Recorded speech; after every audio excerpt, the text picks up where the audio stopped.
97.3. Iain Lee's Good Evening. Good evening. Rambo is father, supposedly. The rude Iain Lee. Dr. GQ and Mr. Hyde. Okay. So, 0870 90 90 973. Did Kelly Jones from the Stereophonics get a kicking? Did he? Is that what's... he's Welsh, isn't he, Chris? I think he's one of your sort. He's one of mine. Isn't that what you lot do? I don't want to make a sweeping racial generalisation, but isn't that a Thursday night, a Wednesday night out for the Welsh boys? Not every week. Oh, all right, calm down. Kelly Jones from the Stereophonics. So, what do you think about Jose Mourinho? I don't care. Can we be the first show? Oh, no, don't worry. Can we be... Just put him there. Because then he pays for it.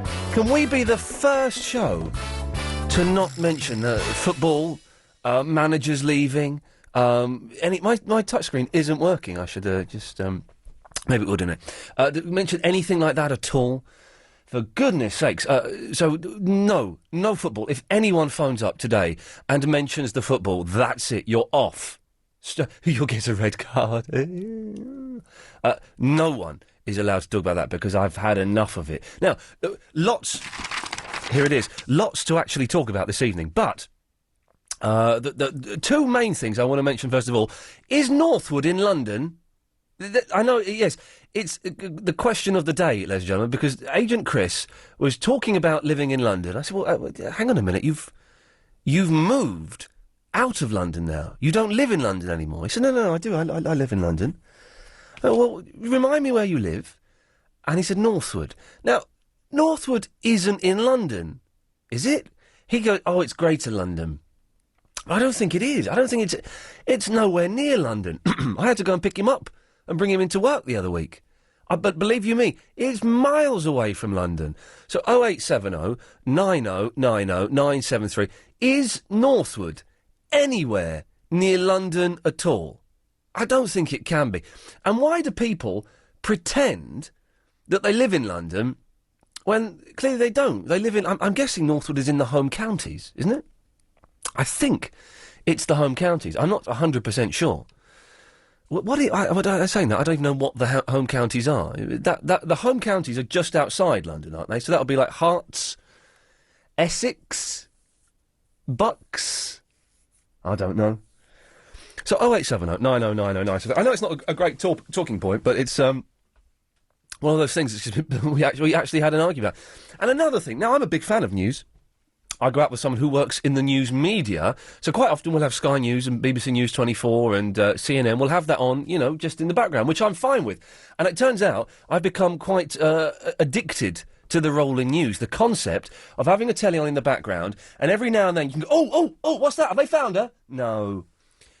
It's quite exciting. But I was watching a news channel today. I won't say which one. I don't want to do them any disservice. But they had...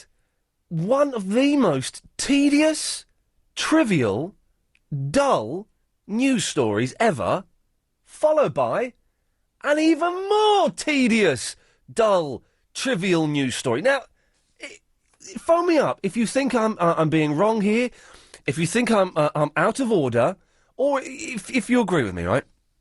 So the first news story, and it was again, it was a friend of mine was doing the news story. The price of milk. They were actually doing a thing about the price of milk. Milk's a little bit too expensive. So what is milk now? I have no idea. How much? Let's have a reality check. We've got Andy is with us. Andy, how much is a pint of milk? 50 pence. It's James, isn't it? James. What do you think? 40. Okay, Chris, what do you reckon? 41. Okay, I don't know. I realised I was saying that as though I knew the answer. I would guess about 50 pence. I would guess a pint of milk is 50 pence. So what?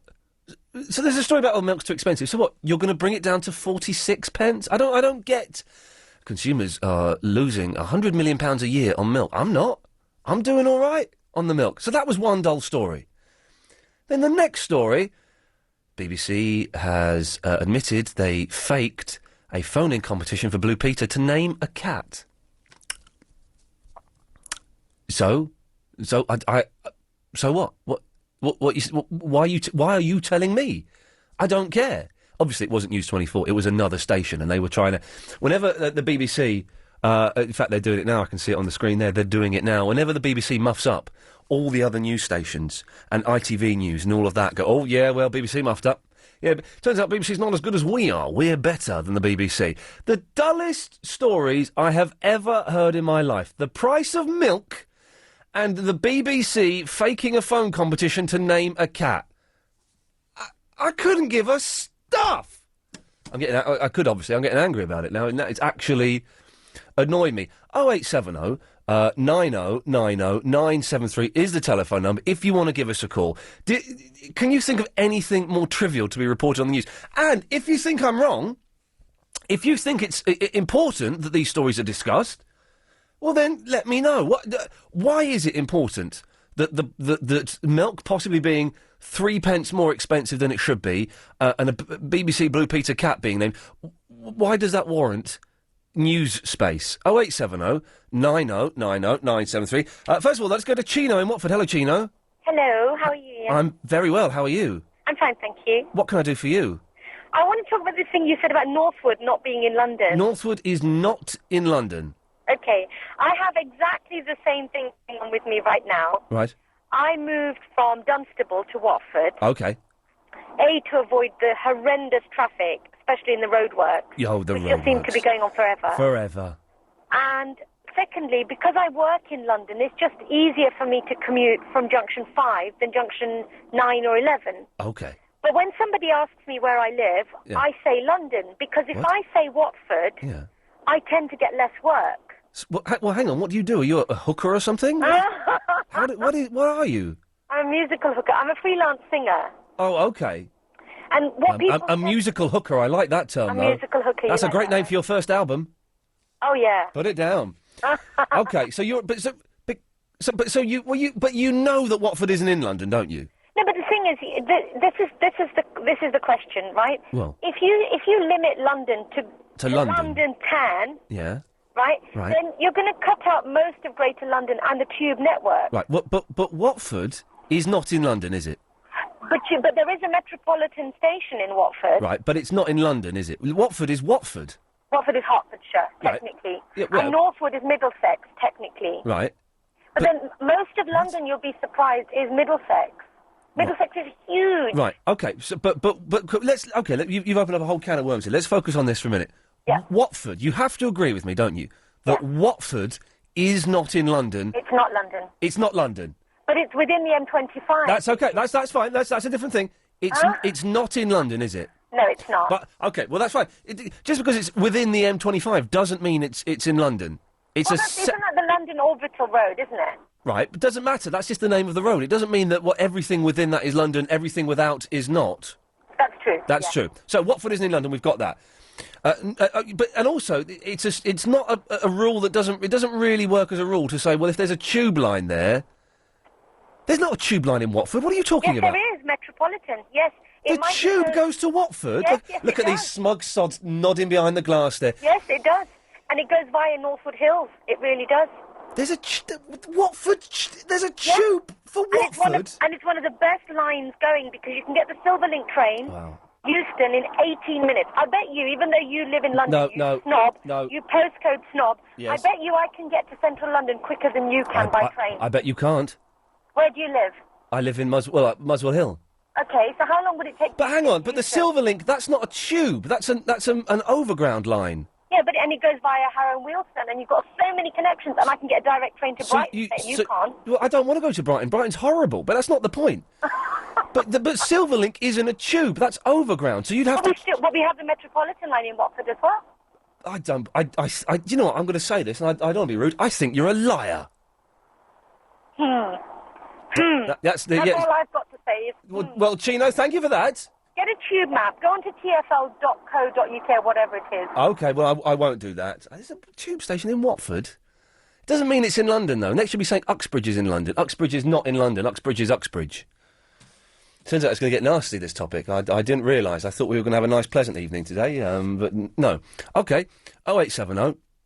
90 90 973 is the telephone number if you want to give us a call.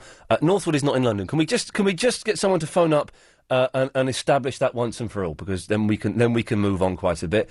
And also, does news get any more rubbish than the price of milk and a Blue Peter cat, ladies and gentlemen?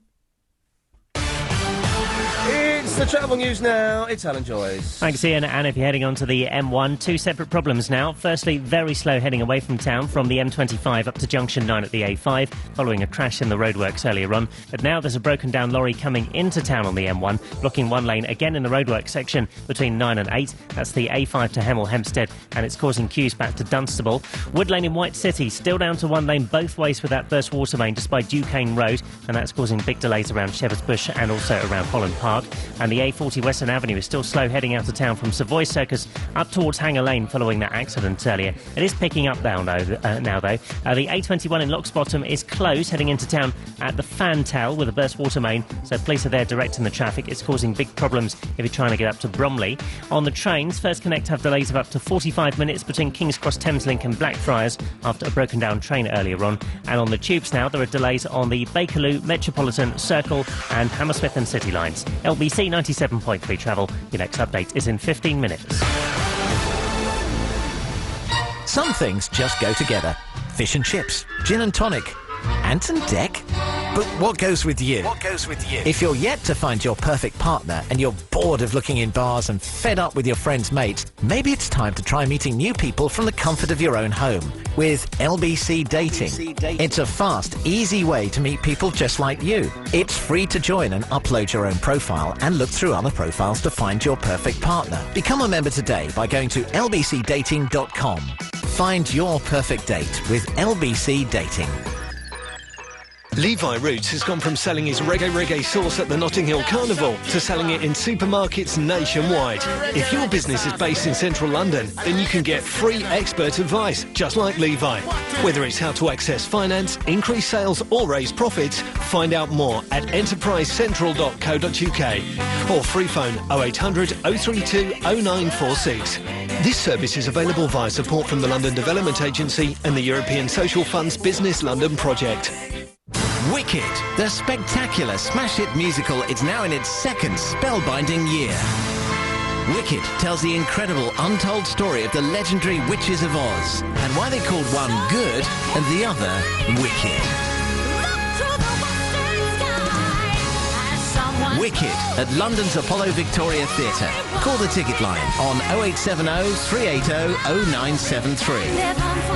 Wicked with LBC 97.3. Iain Lee's Good Evening. Yes. Yes, Paul? Oh, I'm mad. I'm very mad at the moment. There's not many things that get me mad, but the price of milk... What? The price of milk. I want to know, right, and this is honest, you know, I'm really upset about this. Yes. Why is a bottle of water more expensive than a bottle of milk? That's a very good question. I know, it annoys the hell out of me because there's got to be a lot more, you know, effort put into making a pint of milk. But water is magical and comes from mountains in France. Well, spring water is got to be easy to bottle than a pint of milk, really, isn't it? Well, let's go... Well, hang on a second. So what are you... calm down. Yeah, I know. Just deep breaths, Paul, deep breaths. OK, those are shallow breaths, but never mind. Take me through it. But so what are you angry about? I'm confused. About the price of milk or the price of water? Do you want milk to be more expensive? I think if a bottle of milk was £1 and a bottle of water was £1, that'd be fine. But the fact that a pint of milk is what do you say, guys? About 50p, something like that. We think it's. Can someone call us up and tell us exactly how much? I know. Does this is the old test to prove that we're out of touch with reality. We don't know how much a pint of milk is. Probably a milkman would help, really. Can we get? Do milkmen still exist? Yeah, we get a milkman. Do you? Yeah, he comes round in the morning. I don't think anybody gets their milk delivered anymore, do they? It's a dead business, like the Welsh language. It just no one uses it anymore. Okay, you've gone a bit far with the Welsh language, but what do you mean I've gone a bit far? Because people do speak Welsh, obviously. I think we're getting into the wrong argument here, Ian. I want to argue about a bottle of water being far too overpriced. Okay, well, I cannot argue with you, Paul. I agree with you. Water is way too expensive, man. And I'm from Surrey, and that's in London as well. Okay, good lad. Thank you very much. There we go, right. He was excitable, wasn't he? Where does he get all that energy and enthusiasm and anger from? And relax. 0870 9090973. So it's gone from me saying that the milk topic was the dullest thing in the world to suddenly we're doing a whole show about milk, the price of milk. Do you know, I used to get told off until about 4 years ago for calling it milk with an E. I would say milk. There's nothing wrong with saying milk, but so now I'm really... And I had to do a voiceover where I had to say the word milk quite a lot, and I kept saying milk and not milk. And they everyone was sort of laughing, and I said, is it the milk thing? And they went, yes, I had to stop doing it. Anyway, let's go to Seema. Hello, Seema. Sima. I apologise. No, it's okay. Yeah. What can I do for you, Seema? I just wanted to talk to you about the whole London postcode issue. Okay, it's an issue now. It's escalated from a throwaway comment to an issue. This is how wars start. They do. I have this conversation with family members all the time. Yeah. I live in Hounslow. Right. Near Heathrow. Okay. Which falls under the London Borough of Hounslow. Right. Okay. But... I get to vote for Ken Livingstone. Right. Therefore, you shouldn't be allowed I live to. in London. Right. Well, no, that's a technical oversight. You shouldn't be allowed to. But carry on. I also contribute towards the Olympics, and any Londoners are paying for the Olympics. Therefore, I live in London. Well, no. Again, that's another oversight because Hounslow, as we all know, and we'd all agree, I think, is not in London. It's not. I can't. Where exactly is Hounslow? You say it's near Heathrow. So Heathrow's one side. What's the other side? I don't know. That's outside of London. Oh, you don't. So hang on. Your knowledge of your area stops once you get past the M25, does it? Oh, absolutely. I'm a London girl. But you're not, though, Seema. Camden is London. Muswell Hill is London. Enfield is London. No, just because it's Brockley not a London is postcode, London. it doesn't mean that you live in London. Well, it's just all hype from estate agents to push up the prices in London. But you don't live... Hounslow is too far out to be considered London by any stretch. That's like saying Slough is in London. OK, Chiswick falls in the London Borough of Hounslow. Well, Chiswick Roundabout is in London, yes. Well, Chiswick is in Hounslow, therefore Hounslow is in London. Oh, she's got me on a technicality. This woman's good. I want her fighting for me in that court case. But hang on. So, Chiswick is in Hounslow? Yeah, in the borough of Hounslow. But do you live in the... Is there a town of Hounslow? There is, but I live in Heston, which is a village. Oh, well, no. Well, okay, right. This is... OK. But Heston, definitely... Heston may have its own services, and well done you, but it's definitely not in London. It is. I've got that mad woman from Watford phoning up again now. it isn't, Seema. I can't... I need some people to phone up and back me up, to be honest, because I'm struggling a little bit here. 0870 9090 973. Seema, thank you for that. No worries. Yes, no worries. I'm on the back foot already, 22 minutes into the show. Suddenly... I'm beating a retreat. Jim! Hello, Ian. Ian, what do you class as London? I don't mention Muswell Hill, because that definitely isn't. What do you class... What do you mean Muswell Hill isn't London? Well, Muswell Hill is basically... It's up near Alexandra Palace. It's not, I don't class that as London. I think my definition of London, I think what you're trying to say is like Covent Garden, the West End, Marylebone. Muswell Hill is not London. No, what you've just listed there is central London. That definitely is London. Okay. That's safe. That's yours. You're taking that home, whatever. What do you class where you live in? It's sort of like Camdenish. Camden is London. Yeah, but do you class Muswell Hill on par with Camden or Hampstead? Because it definitely is not. Well, OK, so Camden is in London, Hampstead is in London, Muswell Hill is in London, Enfield is in London. No, Enfield comes under Middlesex. Right, doesn't matter. Enfield is in... Northwood. So does Northwood, which is in north-west London. Doesn't matter. It borders a home county of Hertfordshire, but technically speaking, it's on the Met Line and it is within the greater boundary of London. Are you now saying Northwood is in London? Yes, it is definitely geographically. Now, whether you're talking about whether it's got the right shops or the right bars, maybe that's... I'm not talking about. I'm not doing all James O'Brien and talking about the shops and the. It says on my screen, you have come to say Northwood is not in London. No. This is a conspiracy. No, Northwood is in northwest London. It comes under the... No, it's not northwest London. Northwest London is like Maida Vale or something, or Kilburn. West London, no, but... Kilburn is northwest London. If you go 2 miles outside of Northwood, you then come into Rickmansworth, which is then Hertfordshire. All right? So, Chris is on the borders of a home county. All right? But technically speaking, he is... Oh, I've accidentally pressed the button that cuts him off. Chris, you better start being more honest with the stuff you type on my screen, because he was not coming on to say Northwood is not in London. Au contraire, sir, he was saying the opposite. Well, I started off in an excellent mood today because I've had a superb day of going to the gym for the first time in 3 months, went for a swim. They've moved all my gym around. I went to the gym and I went and said hello to my trainer I've not seen for literally about 10 or 12 weeks. I thought I'm going to book myself in and go and have a little session next week. And they've moved the gym around now, so when you go up into the actual gym, when you're having like a private one-on-one lesson, there used to be some mats at the side of the gym, so you're kind of out of the way. Now it's like the gym is in the round, and the mats are right in the middle. So if you're having a little bit of boxercise, it's neither boxing nor exercise, it's both. When you're having a little bit of that, everyone can look at you and go, ha ha ha, look at the lanky man who used to be on the telly, sweating and almost puking up. Doesn't he look ridiculous? So that was disappointing. But then I went for a swim. And I was knackered. I did 30 lengths of not a very long pool, I'll be honest with you. It's not the longest pool in the world, but I was absolutely knackered by the end of it. Why am I talking to you about the gym? Oh, because I had a good day. And then I went and had a nice breakfast, which was lovely. And then, why am I talking about this? Let me think. There was a reason for this, wasn't there? Oh, well, there is a reason for this, actually, with the hairdryers. Well, I'll mention the hairdryers now. Because I was saying I'd had a good day, and now I'm having a rubbish day. Anyway, so was in the changing room. I have mentioned this before, but this what I saw. It was the most blatant act of this hairdryer misuse I've ever seen in my life. Right. So I had a shower. I came out of a shower the same time as this fat guy. Right. Now I use a towel to dry myself after a shower. A towel. I take a towel with me. If I forget one, they have towels there. Right? And I towel myself dry. This dude was using the hairdryer to dry himself, right? So he started off, he dried his hair, that's fair enough. Then he dried his face, well, that's all right, but a bit weird. Then he dried his chest. Then he dried his privates. He was drying his dingle-dangle. And then he started drying his bum. This is honest to God, this is the hairdryer that everybody else has to use. There's only 3 of them there. So at some point in my life, I have used that hairdryer, and he was blowing hot air up his backside.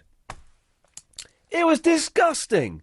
And I actually very, very nearly went up to him and said, "Excuse me, sir, that's a hairdryer. It's not a bum dryer. It's not a dingle-dangle dryer." It was disgusting. And then I mentioned it to Chris, and Chris went, "Oh, yes, all right. What's wrong with that? I did that once." But isn't that the air that comes... Now, I realise I may say something quite stupid here.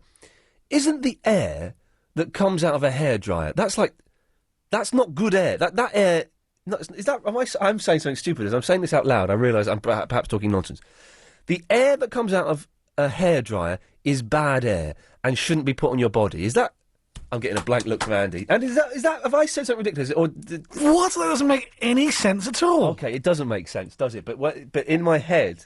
It made... I don't think the air from a hairdryer should be put on your body, because I think it's damaging to your skin. I think it is. Thank you, Professor. There we go.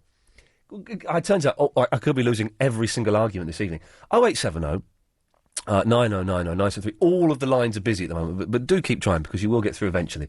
First of all, obviously, it's got to be bad for your skin, hasn't it? Using a hairdryer on your body. And secondly, do you... There's 3 things here. How bad is the air from a hairdryer? Do you dry your body with a hairdryer? That's just... He was lifting up. He lifted up to dry underneath. Oh, dear. And what other... Here's the comedy topic, ladies and gentlemen. They always do that, don't they? Proper shows do like serious stuff like Iraq and Maddie and stuff like that, and then they do the light-hearted... what would you have on Jose Mourinho's iPod? I bet they were doing that on another radio station today. But what other uses are there for a hairdryer that isn't drying hair? 0870 9090 973. Oh, Jerry? Hello. Can I come to you after the news? Yeah, sure. I do. He sounded disappointed, didn't he? Sorry about that. More of your calls after the latest LBC News. Thank you. Where does your front door lead? It could lead to this. Or even this. Good evening, sir, madam. Your usual table on the terrace? You see, using the value of your home to finance your investments is just one of the strategies that's helped thousands of Inside Track's customers build substantial property portfolios and create more than 200 property millionaires. To find out how, just call 0870 124 4613 to go to a free introductory workshop from Inside Track. It's the start of a program to help you get the best out of property, whether that's buy-to-let, buying a second home, or even a third. How to find them, how to finance them, buying off plan, how to negotiate discounts.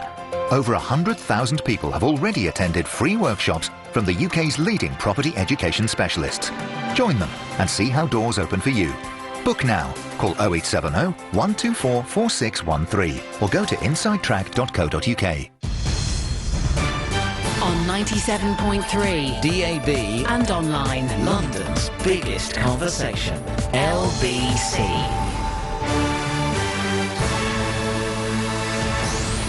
It's 7:30. I'm Holly Holland. Chelsea have said tonight that Jose Mourinho wasn't sacked and he didn't resign. The club say that the relationship between them and Mourinho had broken down after he left by mutual consent. He leaves Stamford Bridge having won 5 trophies in 3 years with the Blues. 2 British soldiers have been killed after a road accident in Afghanistan. The Ministry of Defence have confirmed it happened in the south of the country in the early hours. It takes the total number of deaths of the British military there to 81. Eurostar has travelled between Brussels and the new St Pancras in record time. The train reached speeds of more than 186 miles per hour on the journey, as it took 1 hour, 43 minutes and 53 seconds to reach its destination.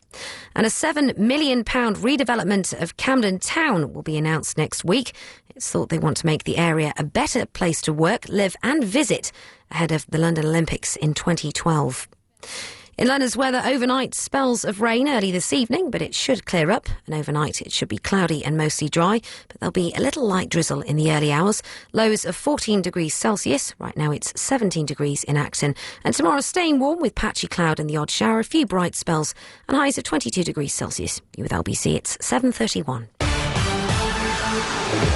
This is Alan Joyce in the LBC 97.3 Travel Centre. Big delays on the M1 now coming into town from Luton Airport down towards the M25, with a broken down lorry blocking one lane between junction 9 and 8. That's between the A5 and Hemel Hempstead. Big delays building up around White Hart Lane in Tottenham for tonight's match, kicking off in just half an hour from now. The High Road and the North Circular both affected, and the Victoria Line won't be suspended early again tonight because of the match taking place there.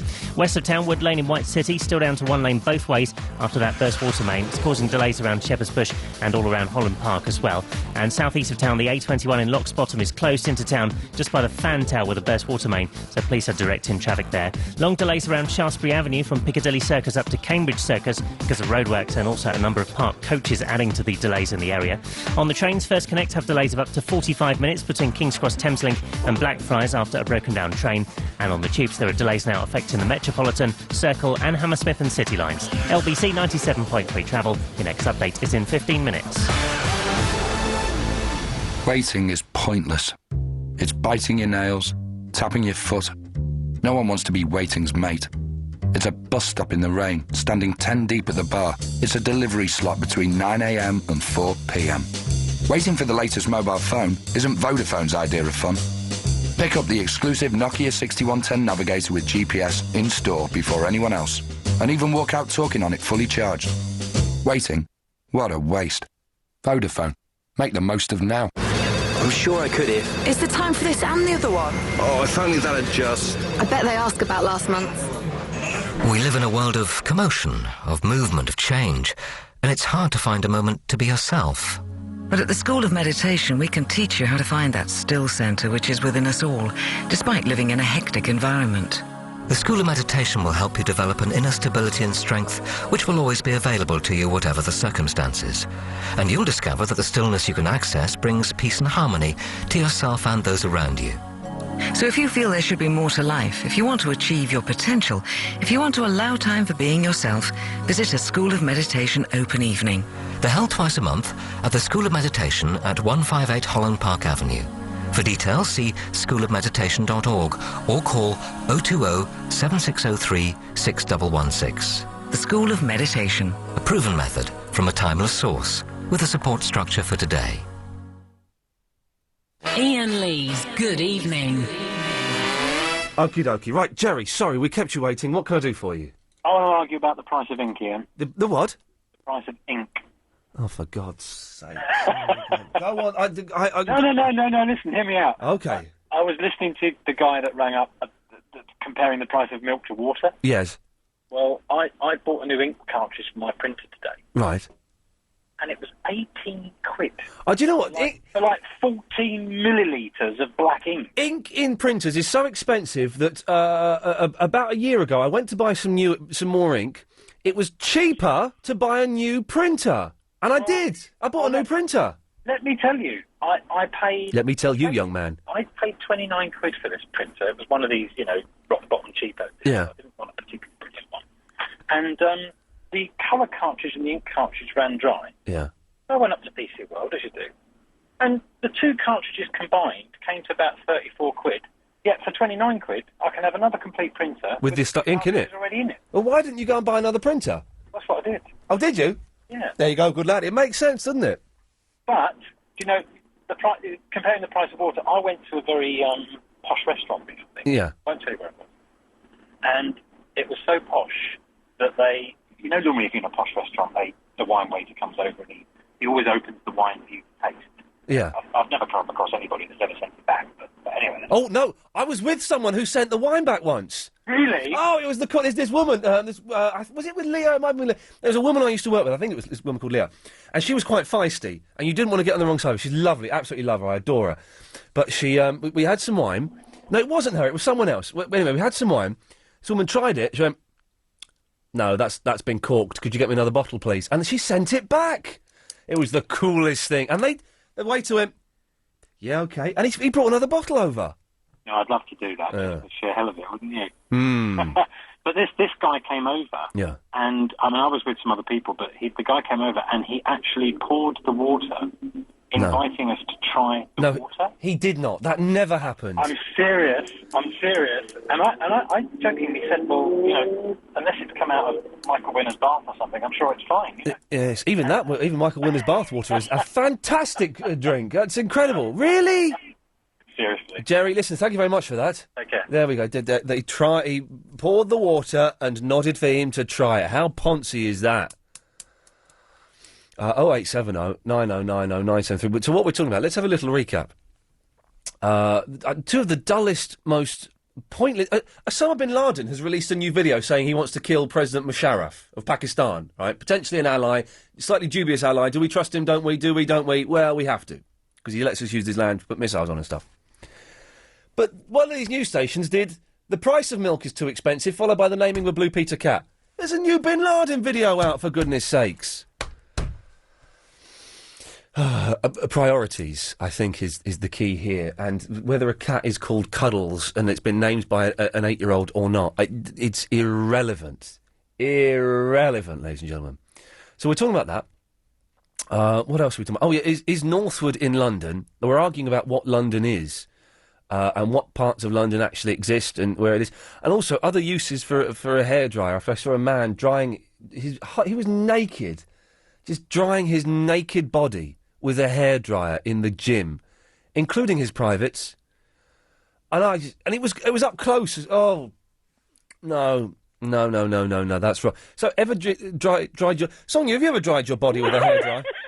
It burns enough on your head, never mind your body. I think you can set it to a slightly cooler. You wouldn't have it on maximum heats. But I wouldn't fancy a hairdryer all over my body. No, it sounds But my friend Sheila, she dries her dog with a hairdryer. She dries a dog... Well, drying a dog with a hairdryer, that's sort of all right. But dogs dry themselves naturally. Yeah. Yes. Anyway, Sonia, what can I do for you? Just a point. I've got two things I wanted to talk about. Oh, let's the have first them. One, yes. I thought she said she lived in Keston, that lady. Heston. Oh, I thought she said Keston. Where's Keston? Well, Keston is in southeast London, on the edge of London. Right. But we learnt at school, because I'm a Londoner, and we learnt at school many years ago that there are several Londons. There's the City of London. There are several the Town of London. Yes. The London Postal Area. Right. And also Greater London. Well, do you know what, Chris? She lives in Greater London. Can I just say, Chris said we've got a mental woman on the phone who says there are 4 different types of London. That's right. I learnt at school Sonia, in geography or history or something. Well, it would be geography. You're correct. There are 4 different types of London, yes. So there is Greater London, which goes beyond the postal district. But that's not London proper, though, is it? Greater London isn't really London. It's just what they say to make themselves feel important, and they don't live in small hamlets. If you think that 020 on the telephone is London... 020, oh yeah. I've got a friend lives in Surrey, and she's 020. Well, I don't buy that. Well, the phone number's 020, so that means it's London. I don't think that is. That's just to do with switchboards and stuff like that. That doesn't mean they live in London. You couldn't live in. You don't live in Surrey and say, "Well, I live in London," because you don't, do Well, you? it's Greater London where she lives. But Greater London isn't. Kingston. It isn't really. Well, Kingston's nowhere near London, love. Well, that's what I learnt at school. That when was this? London extended beyond the London Postal District. When was this, Sonia? Many years ago. Was it the 1940s? And things have changed. Yes. Since the Luftwaffe, things have changed. I promise. Hey, Luftwaffe's a good name for a band, isn't it? The other thing I was Yes. going to say, the cheapest place to buy water, can I mention 2 supermarkets? The what? The cheapest place by water? Well, why? What are you going to say? Where to get cheap man was water? complaining about the cost of water being more than milk or something. Well, why the hell not? Go on. I buy 2-litre bottles of water Yeah. for 17p each. Oh, from where? From where? Tesco. From where? Where? Oh, nuts, we lost her. Oh, dear. 0870. What's happened to my line 1? It's gone crazy. It's flashing blue. Is it not flashing blue there? Oh, it's back. Oh, hang on. It's, Oh, hello, is that Sonia? Yeah, I got cut Yeah, off. sorry, go on. So where did you get your cheap water from? Where? No, we lost her. Never mind. Rob! Ian. Yes. She was kind of right. She was kind of right. There's City of London, there's London Tan, and there's... what was the other one? Greater London. But that's not... But people who say they live in Watford, London, they're mental. Greater London is... If you're looking at hang on one second. Sonia, sorry, where did you say you got the water from? Oh, no, we lost her. Right, so, but Greater London is a very vague thing that doesn't... it's massive. In Greater London, you've got, places in Surrey, Romford's in Essex, yes. You've got places out your way, down to... Slough is almost in the map. Slough's not in London. Slough's not in London. Slough is Slough. Actually, Watford is... I was going to say, I'm actually quite annoyed because there is a train station, a tube station in Watford. And I was with you on that. I didn't believe there was. I'm very surprised by that. But I bet you the tube ain't underground out there. Of course it's not. Tunnels out to Watford. But what... I think what it is, she's a postcode. If you've got an N postcode, NW, N North, NWA, South, yeah. all these other places, yeah. they're suburbs. Hang on one second. Sonia, I'm sorry, I keep cutting you off. Are you with us? Oh, was it because I said the name of the... Sonia? Oh, we've lost her. So, I'm kind of the mind, if a tube comes overground... Yeah, that's it. It's no longer London. That's not London, is it? And as for the bloke who said Muswell Hill is not in London... He's an idiot. Well, he turned me to drink. I had to crack a beer open. I said, Muswell Hill, you live in Muswell Hill, didn't you? And it's London. If you stand at the top of the hill, what can you see at the bottom? Well, you can see London. Exactly. But that doesn't technically make it London, just because you can see London. No, but you can't... You're just outside... I can be in Oxford Street in 20 minutes. Yeah, exactly. My family are from Muswell Hill. I was born in Westminster, so I'm London. All right. But we've moved up north, but yes. You can't get more London than Muswell Hill. It's North London. Rob, is there anything else you would dry with a hairdryer apart from your hair? No, I don't think so. Okay. I've seen people use hand dryers in toilets to dry their sweaty armpits, though. No. Yep. Well, you can't. I tell you what the hand dryers you don't get anymore. We're doing hand dryers now, but I don't care. You used to be able to get the hand dryers where you could dry your hands, then flip it upside down. Yeah, flip the silver thing. It was pretty sweaty. I walked in the toilet one day and he was there, armpits over the thing.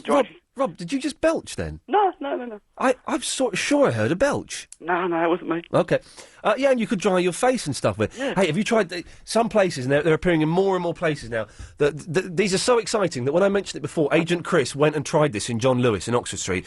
The new super duper hand dryers, where it's like a slot, and you just slip your hands down into the slot and slowly pull them up, and within 3 seconds your hands are completely dry.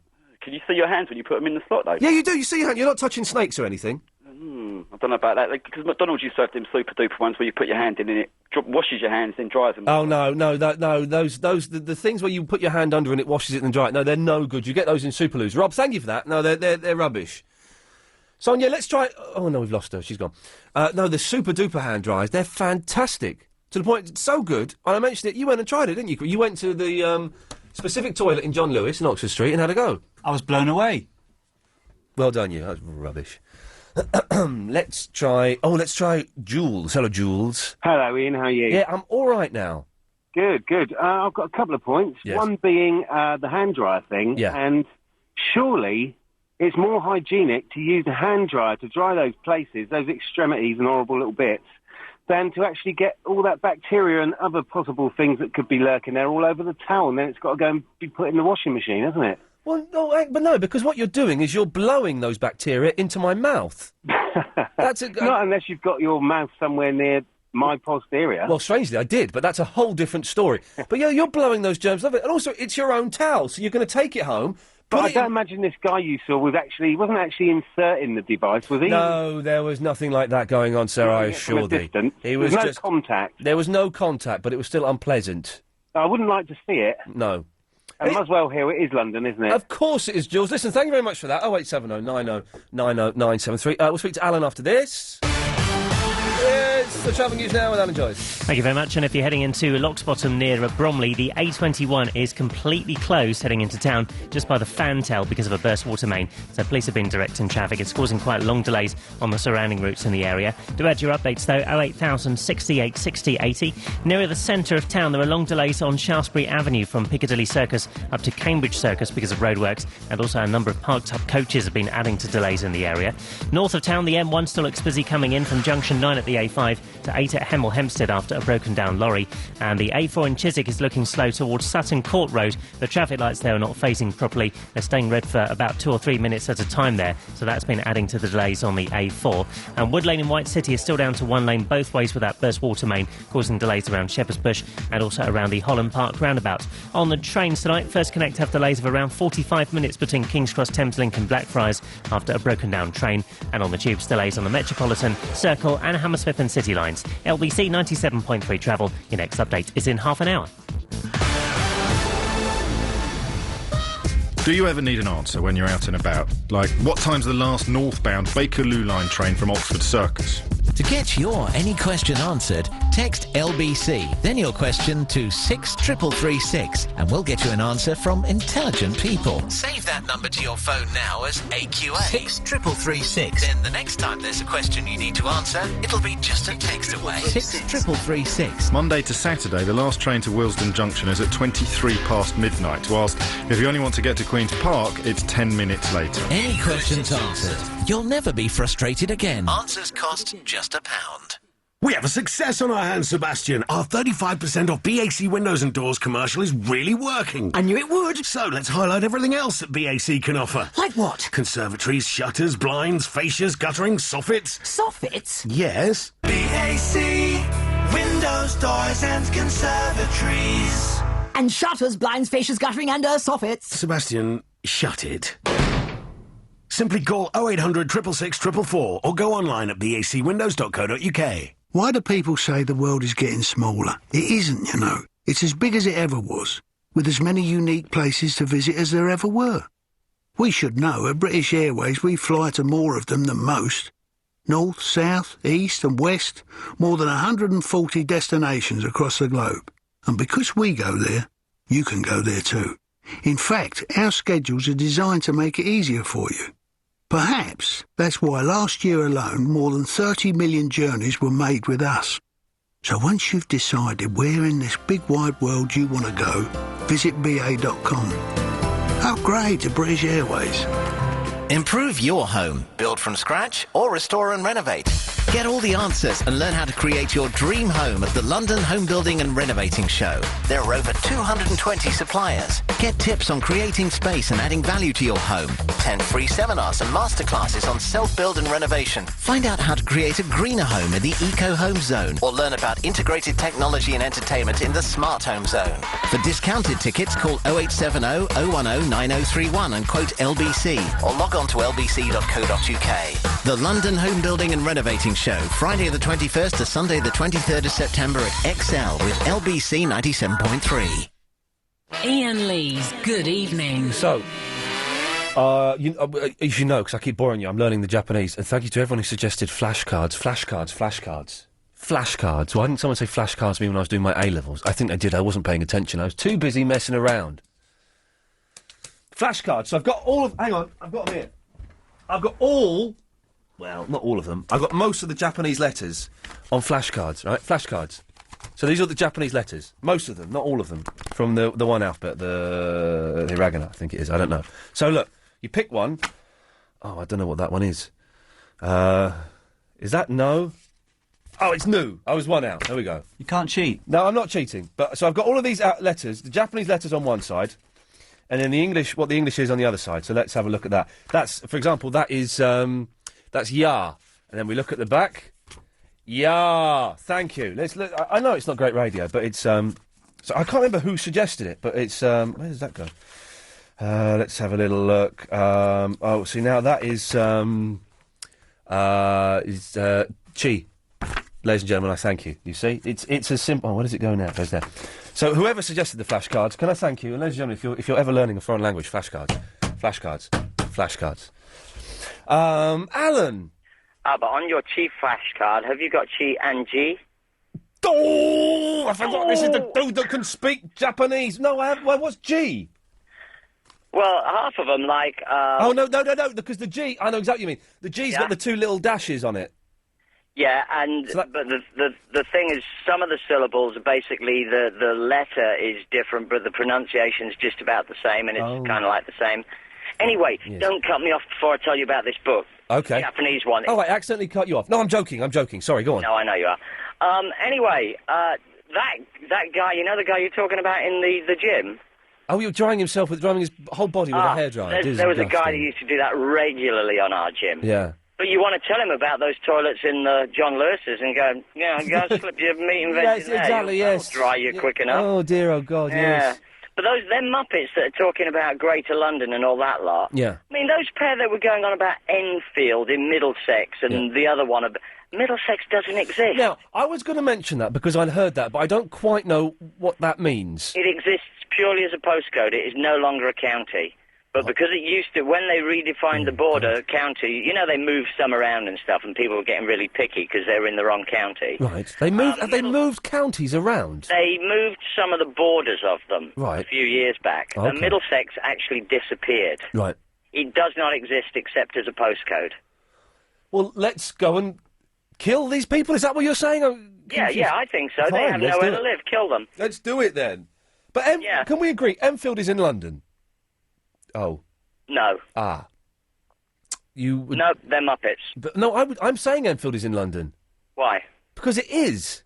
Yeah, but it's North London. They don't really matter. What? Well, you're let me just... Yeah, Alan, in Richmond. Yes, I see. But Richmond's not in London, but they turn around and say it's London Borough of Richmond upon Thames. Well, I would say Richmond is in London. No, it's when you get into the T postcodes, that's classed as outside of London. Oh, man. London zip code's about 100 yards down the road from my house. We've not even got to the reason yet why Chris and I were arguing about whether Northwood, which is how we started, is in London. There was a reason, and after 8 o'clock, ladies and gentlemen, I will reveal the reason as to why we were arguing about it. But this book... Yes.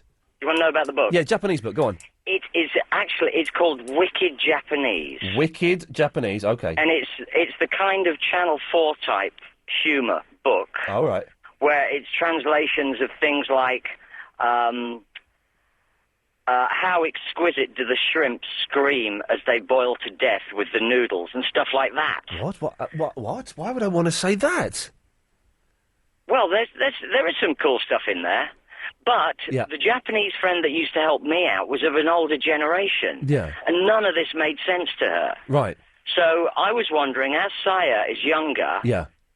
If I picked out some really choice stuff, not Rudy ones, there's no Rudy ones in there. Okay. Apart from on the golfing one where it was something about a big bucket of balls. Yes, okay, good lad. That could be taken either way. Well, so can get ready to record, Andy. Can you give us 3 now? No, because I left the book at home. If I ring back, can you get Sire on the phone and she can tell you if it means what it's meant to mean? That would be kind of cool. I tell you what, Chris, keep Alan's phone number.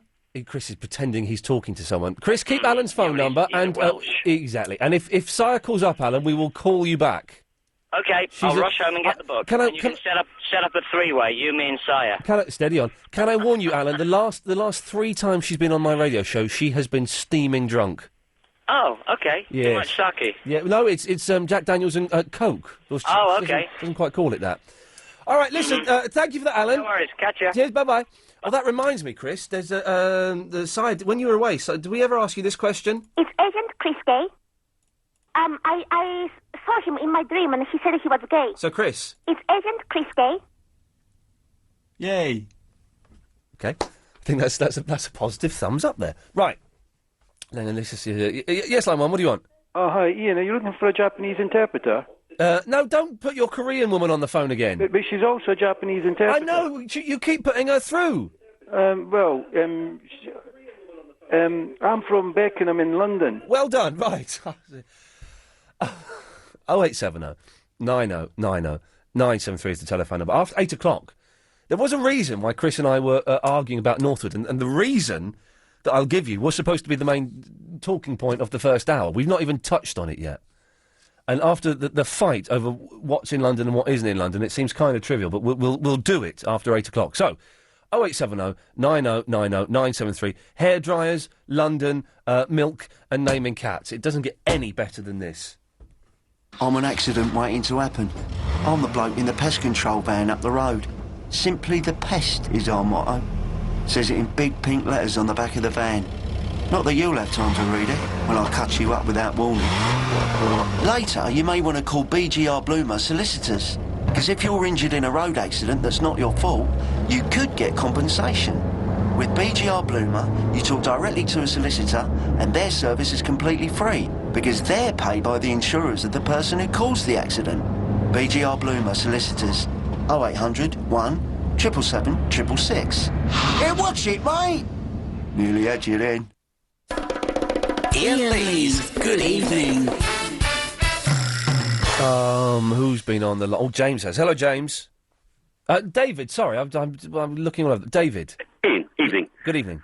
Following on from all this bit about London, I'm the first to admit I can't really decide sort of what's London, what's not. They just seem some bits of London and seem some bits aren't. But my point was, if you were flying in and you landed at London Luton Airport or London Stansted Airport, wouldn't you feel a little bit cheated? Oh, I always think that. You've got to be right peed off, haven't you? You've got like a big drive in front of you to get to London. Luton is nowhere near London. Luton and Gatwick.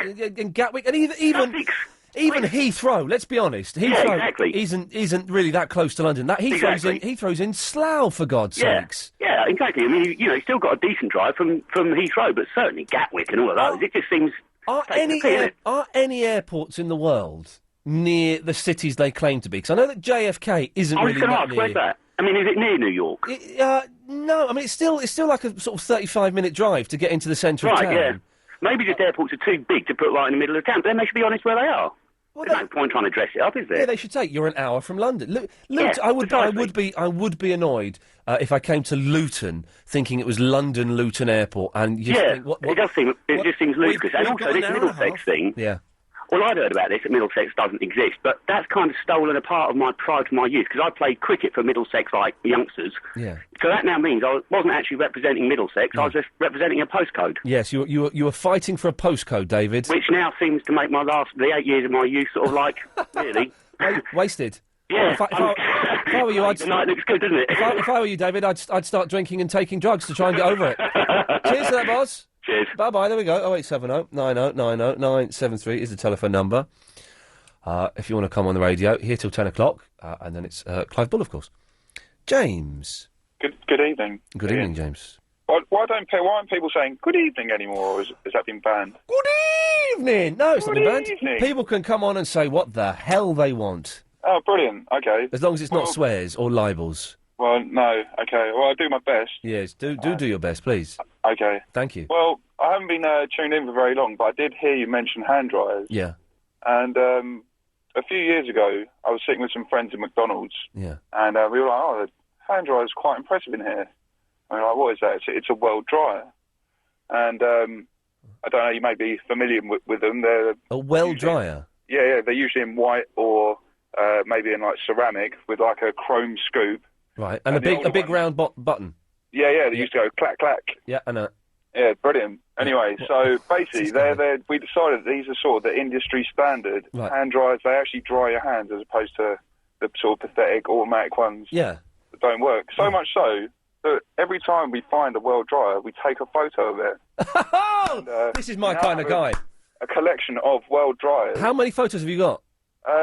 Well, there's definitely more than 40. Oh, you're a legend. But please tell me these are up on the internet somewhere. We have a Facebook group. Oh, mate, what? Right, well, go on. What is it? It's Well Dryer, the greatest hand dryer in the world. Well Dryer, the greatest hand dryer in the world. Well, I'm going to join it this evening, my friend. Oh, well, you should. It's absolutely awesome. But then I was in an airport. Yeah. and I came across another one, and I think it was called something like the Exterminator or something like that. Yeah. And it nearly blew me away. It was actually more powerful than the Well Dryer. I could not believe my eyes. James, I have to go, but listen, thank you very much for that. Everyone, I'm going to go on my Facebook now. Well Dryer, the greatest... I want to hang out with him. He should put that into a book. Right, 0870 90 90 973. More of your calls after the news. Thank you.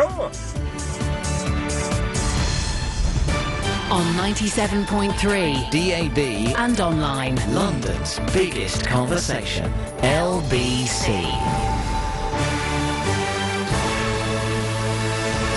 At 8, hundreds of Blues fans protest at Stamford Bridge as Mourinho leaves West London. BBC staff face disciplinary action as more cases of deception are uncovered.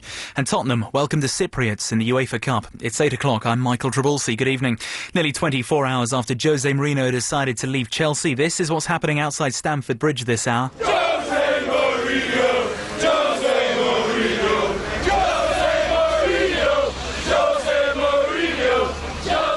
Well, hundreds of fans have gathered at the ground to protest at the departure of the man who called himself the Special One. An open letter on the club's website says he's gone because certain differences between him and the board couldn't be resolved and they were impacting on the team.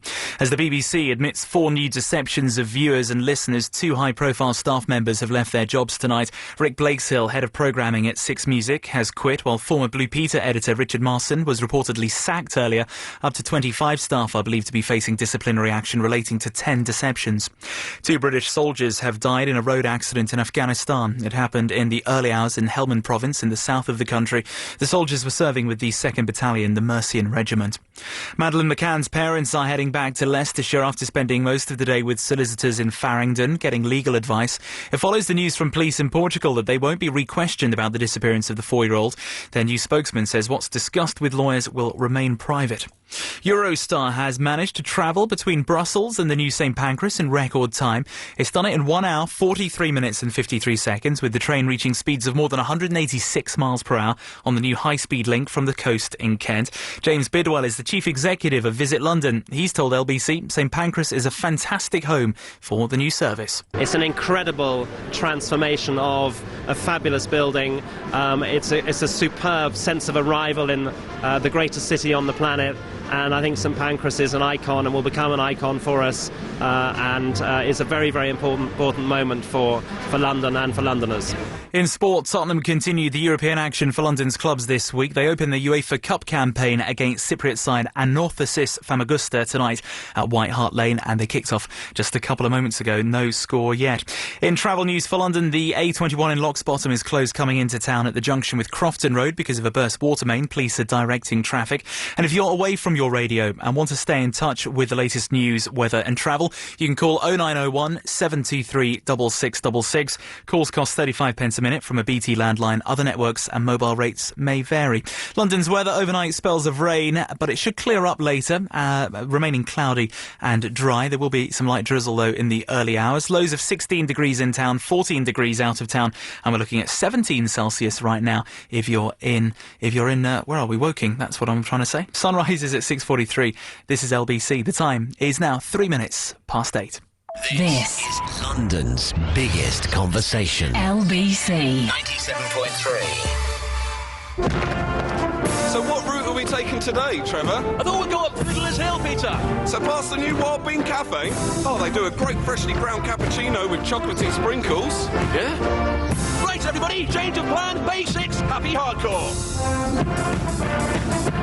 Don't follow me. Here we go.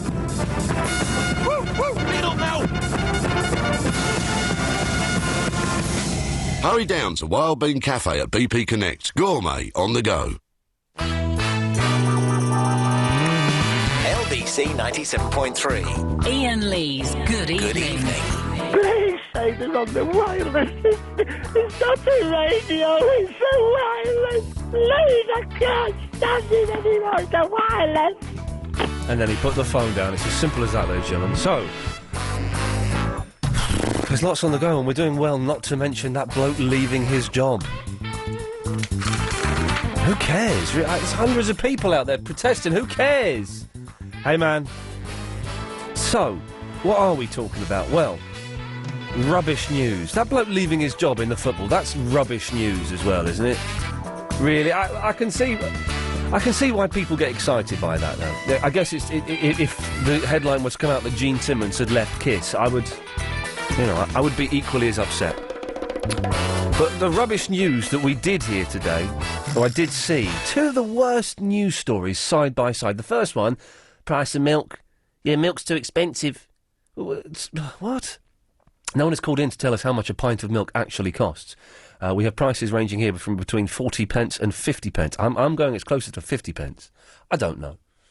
Someone could let us know. That would be very useful. But why was it on the news? Oh, yeah, milk is a little bit too expensive. Should be a little bit cheaper. But it was a big story. If you can see any significance in that, 087... And they did loads of Vox Pops. And we all know Vox Pops are I did a show where we exploited the Vox Pops. I was out doing Vox Pops 3 days a week for 2.5 years of my life. And we exploited the Vox Pops and used them to prove that they are pointless and you can get people to say anything you want them to say. It just depends how you phrase it and how you edit it.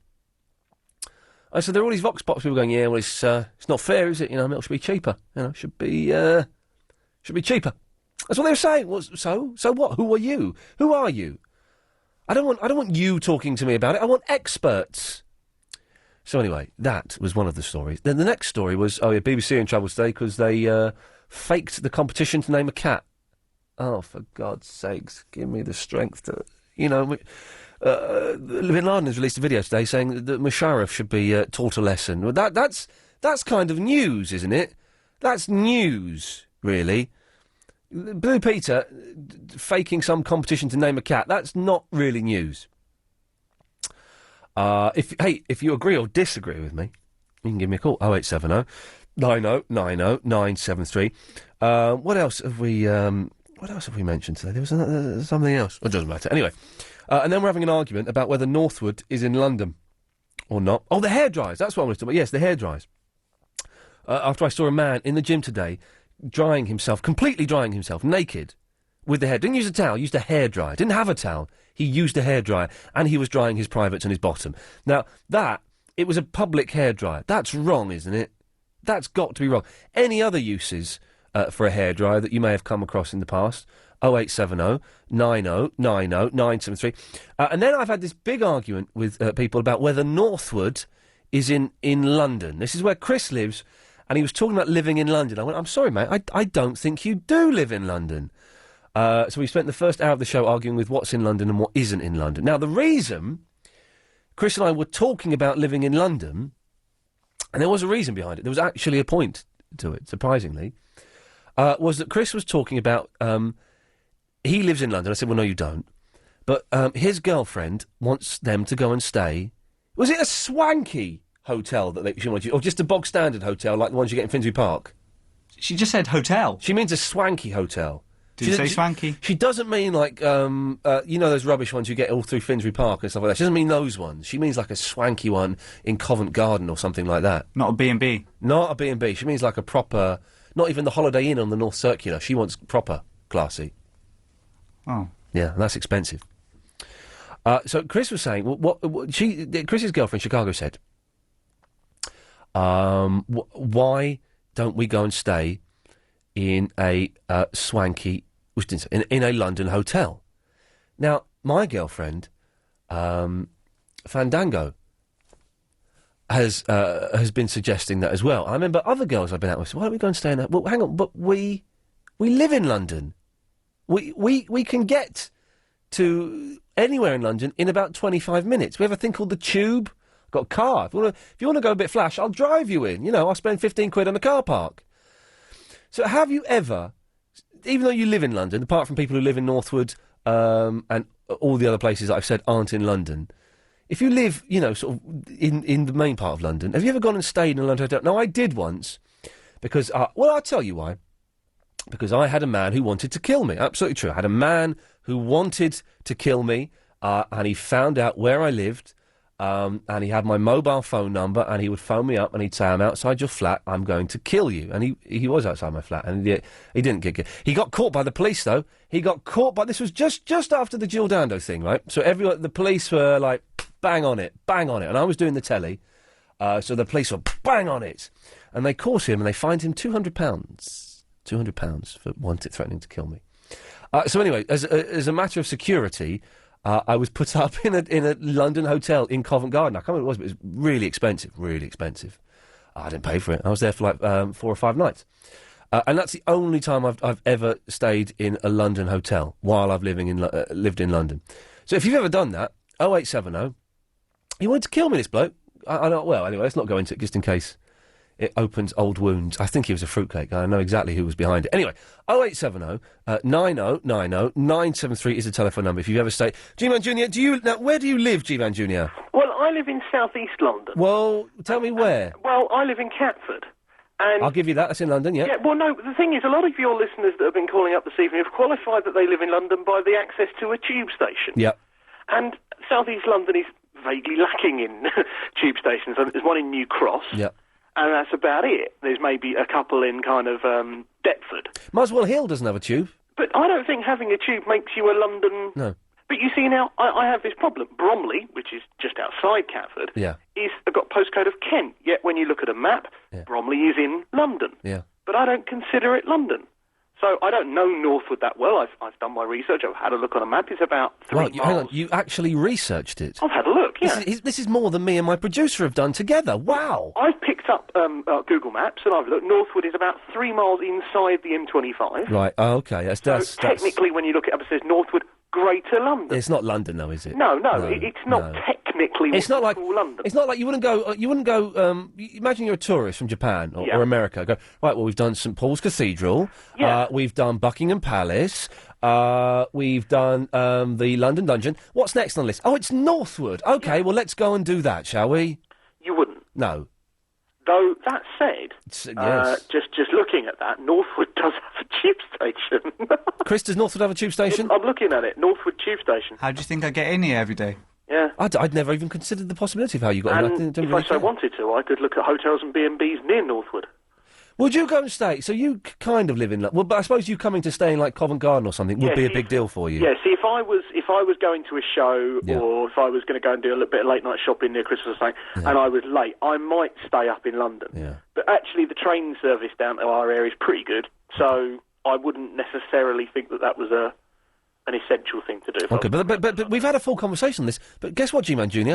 This isn't what you called in about. This isn't, no, and I can tell you one other thing I haven't called in about. Go on. The price of milk is 40p a pint. 40p? Who said 40p? That was you? Was that James? 40p a pint. Well done, sir. The new lad. Again, I've checked that somewhere. And I agree with you about all these news stories that are out there. I really don't care about Blue Peter name. I thought they just named cats. Why do they have to open it up to a public vote anyway? To do that, there is. This is. I'm not knocking news because I say. What did I just say? My girlfriend was called Fernando. Did I say Fernandez? Or Fernandez. Fandango. I'll call it. Yes. Fandango. When you need a word, you need a describing word. Obviously, you use Fandango. Fandango. There we go. I'm writing it down so I don't forget her name because she'll be furious. Anyway, so Fandango works in the news, and you may see her on the news because Fandango is quite a hard name to miss. If you ever see a news reporter called Fandango, that's my girlfriend. Yeah. I'll just point at the screen and go, Ian's girlfriend. That's my girlfriend. Yeah. Oh yes. So Fandango works in the news, and I've quite gotten used to having. It's good having like rolling news on, like News 24 or Sky. Yeah. When there's a big, not a good thing, what a terrible thing to say. When there's a big thing happening, like the Glasgow airport thing, when that was on, we had the news on, and it was exciting. And then after about 3 hours, you'd go, oh, hang on a minute, they're not telling us anything new, and it's just people guessing and making stuff up. But it's good. But when it was the price of milk, and then Bill Peter have lied about naming a cat, well, do you know what? I couldn't give a stuff. But this is the problem. You've got 3 or 4 major news 24-hour stations. They've got to say something. They've got to fill it. Wouldn't it be great? And the honest answer is that a lot of the countries, not sick of the Madeleine McCann situation, but you can't. No, a lot of the country is sick of it. No. Let's not forget she's still missing. Oh, hey, listen, I'm not saying I'm not. No, you're right. But you're right. People are sick of seeing. The shot story, of the outside of their house, another shot of the airport. Hang on, we're doing Madeleine McCann now. I never thought we would. But that's a news story that you would expect them to cover. Yeah. You would not expect them to cover milk, no, cats. Milk, lemonade, round the corner, chocolate's made. You wouldn't expect that from them. Like you say, if you go to the old BBC News website, the Osama bin Laden thing is like 5th and 6th down the list. Wow. You're thinking... He's about to declare war on Pakistan. You know, this is kind of a big thing. Anyway... The number one thing is the fact there's going to be a couple more postal strikes. Yeah. Oh, brilliant. Yeah. Anyway, go on. What was your point, for goodness sakes, man? Well, I'll get to it. Chill. Hair dryers. Yes. Now, I have used and seen, used and observed somebody cooking an egg with a hairdryer. No, you have not. No, I have. You haven't. I know. Well, how do you know? You weren't there. He's got a good point. Yeah, I have. It takes forever. I mean... Were they frying it? They were trying to. Well, you don't fry it because, of course, to fry you need heat from underneath and oil. Yes. You're just talking about a little bit of oil and heat above it, which is just kind of like, I don't know... Cooking it, I suppose, is the best. Broiling it, I don't know what the technical term is. Do I look like Jamie Oliver? And I tasted a bit and it was like right, but not great. Yeah. But you can. It just takes about 20 minutes. So we're adding to the list of other uses of hairdryers, apart from drying your hair and drying your ding-dang, cooking an egg. And, of course, the most popular use for a hairdryer is as a microphone. There we go, a microphone. G-Man Jr., thank you very much for that. 0870 90 90 973. The fellow we were just going to talk about, milk, who seems to have disappeared. We'll get him back. We'll speak to him after this. It's the travel news now with Maggie Doyle. Well, the A21 in Locksbottom is closed at the junction with Crofton Road. That's the Fantail junction. It's because of a burst water main. Police are directing traffic. Slow after an earlier crash at the Blackwall Tunnel Northern Approach southbound. And all lanes have reopened, but it's still pretty congested. Very slow on the M25 clockwise between junctions 12 for the Thorpe interchange at the M3 and 18 for Shorley Wood. Wood Lane in White City is still down to one lane in both directions after a burst water main. That's causing delays around Shepherd's Bush and Holland Park. The A4 still very slow heading out of town from Earls Court to the Chiswick roundabout. Now there's problems with lights as well on the A4 at Sutton Court Road, so that's not helping queues. They're not phasing properly and getting stuck on red. Pretty busy as well around the north of town. Tottenham are playing tonight. Of course, kick-off was at 8 o'clock. Still a bit of queuing around Lordship Lane, High Road and the North Circular. First Connect have got delays of up to 45 minutes between King's Cross Thameslink and Blackfriars after a broken down train over on the tubes. There's a good service currently operating on all lines. Your next update in 30 minutes, LBC 97.3 Travel with Confused.com, the online search engine for car insurance. Nick Ferrari at breakfast. It can get a bit fruity in the mornings. Steve's in Woodford. This is about your missus. Yes, Nick. Good morning to you. She doesn't like your plums. Yeah, you could say that. She doesn't like my green gauges either, or my apricot. What is it about your plums that upsets your wife? Her throat swells up, actually. No. She gets a tingling sensation in her tongue, and then back of her throat just starts to sort of close up a little bit. You have told her there's a stone in there, have you? Nick Ferrari at breakfast, weekday mornings from 7, LBC 97.3. Don't go no further than that, will you, on that subject? Levi Roots has gone from selling his reggae sauce at the Notting Hill Carnival to selling it in supermarkets nationwide. If your business is based in central London, then you can get free expert advice, just like Levi. Whether it's how to access finance, increase sales or raise profits, find out more at enterprisecentral.co.uk or free phone 0800 032 0946. This service is available via support from the London Development Agency and the European Social Fund's Business London project. If you've recently set up in business, think of all the ways it could benefit from a £20,000 injection. Register your business at lbc.co.uk today and you could enter a competition to win £20,000 with James Max, courtesy of Lloyds TSB, the #1 bank for business startups. Conditions apply. The £20,000 business competition with James Max. Sunday afternoon from 5 with Lloyds TSB for The Journey at LBC 97.3. LBC 97.3. Iain Lee's Good Evening. 0870 90 90 973 is the phone number if you want to come on the radio, talk about anything that we're talking about or anything else that you want, really. You know, it's not set by the topics that I put forward. You can talk about what you want, you know. I don't care. Paul! Good evening, Iain. Good evening, Paul. How are you, my friend? I'm all right. I'm fine, actually, yeah. Yes, you sound quite dandy tonight. It's the weekend's coming up soon. Yes, you're feeling a little bit lively. I'm a little bit lively. Got a little bit of that weekend spark in me. Are you going to have a jig this weekend? I'll be having a little bit of a jig. A jig, did you say? Yes. Yeah, I'll be having a jig. Why not? What does a jig mean? A dance? Yeah. Oh, yeah, I'll have a jig. Why not? What are you asking? You're dancing? Oh, yeah, I'm jigging. I called to tell you about the time we went to stay at this hotel. Go on. We live in Shepherd's Bush. Oh, right. You know, that really high-class part of town. I do. I drive through Shepherd's Bush many, many times, and it's... you drive quickly, I hope. Well, no, you can't drive quickly through Shepherd's Bush, because that roundabout, the Shepherd's Bush Green, it's always chock-a-block. Chaos. What is going on with it? Even when there's not roadworks there. They're replacing the water mains, but they have to close about 3 lanes of traffic to replace a single little water main. And it means the whole thing from both sides, both directions, is just a nightmare. So annoying. Unless you're a bus driver, you get priority access to everywhere. Hey, that shopping centre's classy, huh? It looks really good, yeah. Oh, yeah. I think apparently it's going to be the biggest one in Europe. It's going to be finished by Christmas 2008, isn't it? 2008, yeah, mate. Christmas maybe even next later year. than that. Oh, really? I don't know. You hear all these different dates. What's going to happen to the old shopping centre? Because that's a special place. Yeah, that is a high class joint. Yeah, a really high class establishment. That's staying apparently. All the people that have got the shops in there are now moving over to the other shopping centre. Oh, good. So it'll still be filled with the same classy outlets then. Brilliant. Yeah, there's some nice high retail. The high end of the retail market is based in that shopping centre. So, Paul, what made you go out of Shepherd's Bush and go and stay in a swanky hotel? I, of course, got a last-minute deal from the lastminute.com people. Are any of those deals any good? Because I must admit, I've never had a particularly cheap deal from them. We turned out all right. Go on. Saturday evening, having a little peruse on the internet, as you do. Yeah.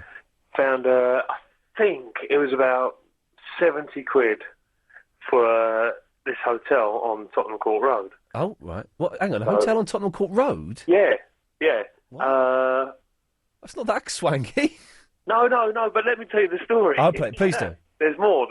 Okay. Right, so, no, it was quite a nice hotel, actually. Yeah. But we got there, and the guy at reception said, "Oh, sorry, we're fully booked. Your booking isn't valid." Uh-oh. So I said to him, "Come on, I've booked this on the internet. I'm here with my lovely lady, you know." Is she lovely, or were you just saying that? Oh, she's lovely. She's listening, but she's lovely. She's good lad. Well done. Yes. Yeah. And he said, "Well, you can go and stay at our sister hotel. It's just down the road in Mayfair." Oh, here we go. Go on. I said, "Oh, go on then. How are we going to get there?" He said, "Don't worry, sir. We'll pay for a black cab." Oh. So they paid for the black cab. We got to this hotel in Mayfair. Oh, it was stunning. It was amazing. Probably the most amazing hotel I've ever stayed at. It was gorgeous. So, for 70 quid. 70 quid? And then we got the bus home, the 94 home to Shepherd's Bush. Well done. Well done. That's proper class, that That's is. class, that is, yeah. You can't buy that sort of behaviour. You can't. That comes from within. But Paul, so I don't understand why you did it, though. You were just messing around on the internet and you thought, let's have a go. Yeah, just for something different to do. Let me guess, it was her idea, though, wasn't it? Of course. Yeah, of course. It's always the girl's idea. Come on. Now, earlier on, did I hear you talking about going to... I think I just caught... Some guy had a glass of water and the waiter said to him, "Taste it." Yes, a guy phoned up. He was in a really posh restaurant. The guy poured the water and indicated that he wanted him to try it as though it were a glass of wine. Right. We were in this place called Granada in Spain. Have you heard of it? Yes. You should take Fandango there. Okay. Fantastic. Really nice. She'll like it. All right. And this super posh hotel, restaurant, up in the mountains that looks down on the town. Yes. And we went there for my birthday. And I ordered this nice piece of chicken. Looked really nice on the menu. Oh, yeah. Thought, that's going to be nice. Yeah.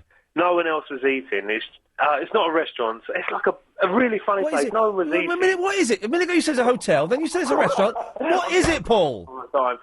It's people go there and watch the sunset, and it's a hill. We know. Yeah, it's a hill. A bar on a hill. Okay, blimey. Pay for the privilege of looking down on the town. Yes. So I ordered this food. Yeah. It was a chicken on a skewer, basically. Then it a arrived. kebab. Well, yeah. At the end of the day, we call it a kebab. Yes. It arrived on the table raw.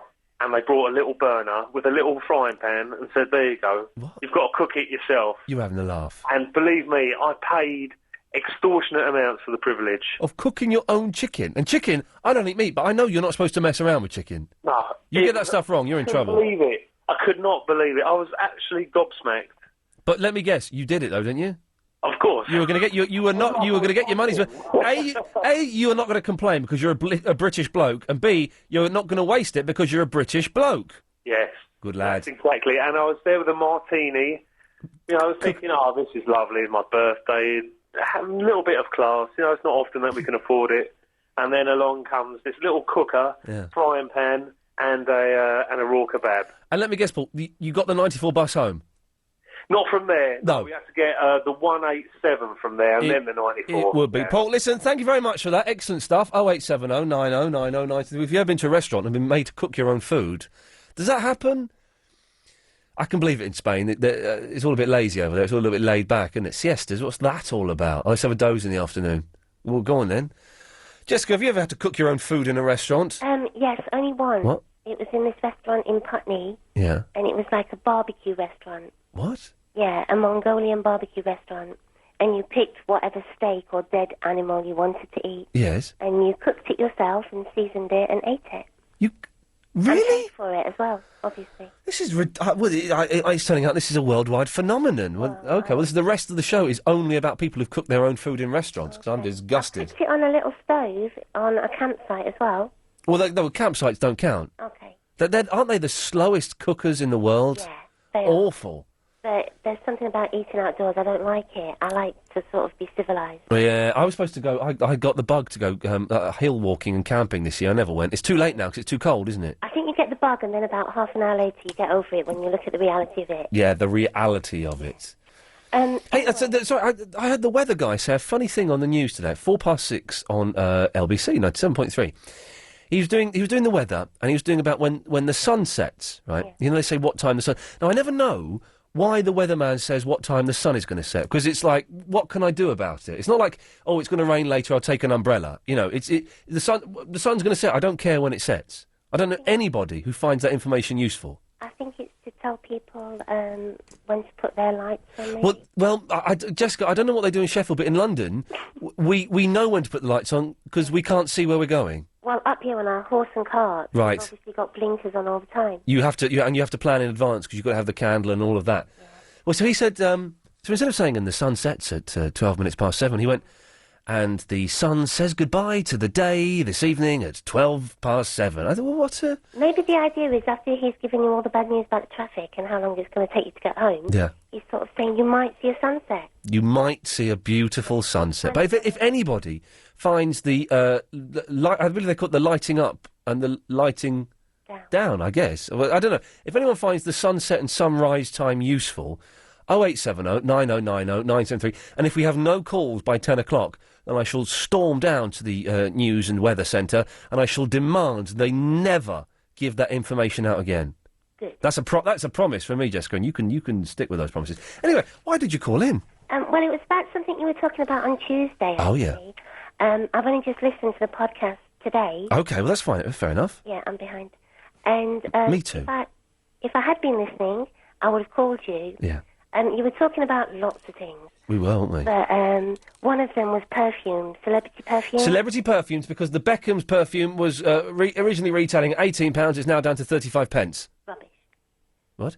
Well, I mean, maybe it's rubbish.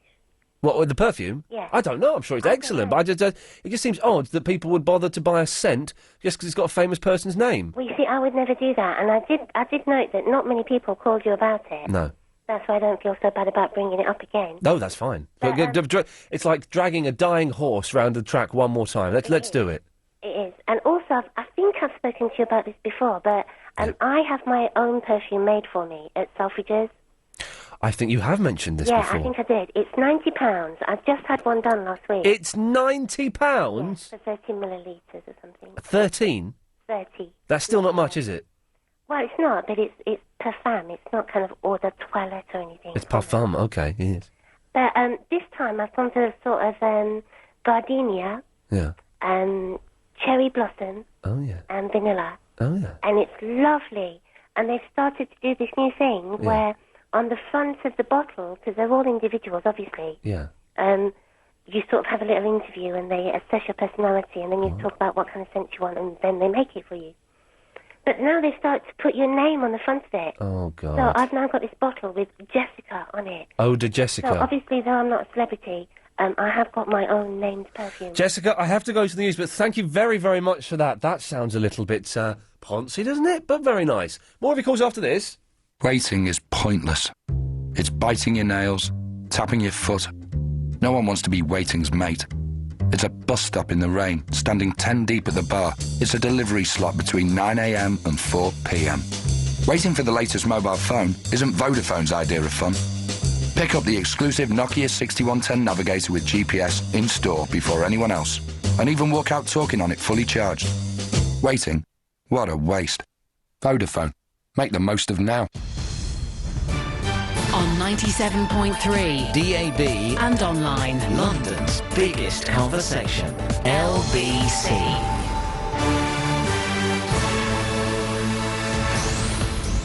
It's 8:30, I'm Michael Trabulsi, good evening. Hundreds of fans are outside Stamford Bridge protesting at the departure of Jose Mourinho. Some have been holding a banner saying Mourinho's simply the best. He left last night. The club says he didn't quit and wasn't sacked. A temporary control zone set up around a farm just south of Birmingham Airport has been lifted tonight. Tests on animals for foot and mouth have proved negative, according to the Department for the Environment.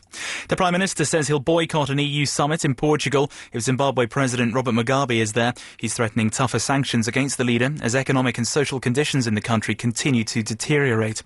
And in sport, Tottenham are playing Cypriot side and North assist Famagusta at White Hart Lane in the UEFA Cup, and Spurs are currently 1-0 up, Yunus Kabul scoring after 5 minutes. Your top travel story this half hour, and the A21 in Locksbottom is closed at the junction with Crofton Road because of a burst water main. Police are directing traffic in the area. OK, having a look at London's weather tonight. Well, spells of rain for the first part of the evening, but it should clear up, and overnight it should be cloudy and mostly dry, but there will be a little light drizzle in the early hours. Lows in town of 16, out of town 14 degrees, and right now still 17 Celsius in Bond Street. This is LBC. The time is now 8:31. LBC 97.3. Iain Lee's Good Evening. OK, now, very excitingly, SoftUK.com, that's SoftUK.com, has kindly given us Tiger Woods PGA Tour 08 for the Xbox 360. It's a computer game. This game allows you to post your greatest rounds online and challenge the world to beat your best. Plus, you can use real-life photos to create characters. And we're giving that away tomorrow, so listen for details in tomorrow's show on how to win that. Now, it's Alan. Good evening, Uncle Ian. Hello. Alan, did you just send me a stroppy email? No, it's not stroppy. I thought Chris had not letting me on. I'm going to read the first paragraph out. Yeah, unfortunately, it's what I phoned up about because I was going to leave the office. But... No, London, tell me, is this a stroppy email or not? Hang on. All right, OK. Ian, I guess... Subject, very disappointed.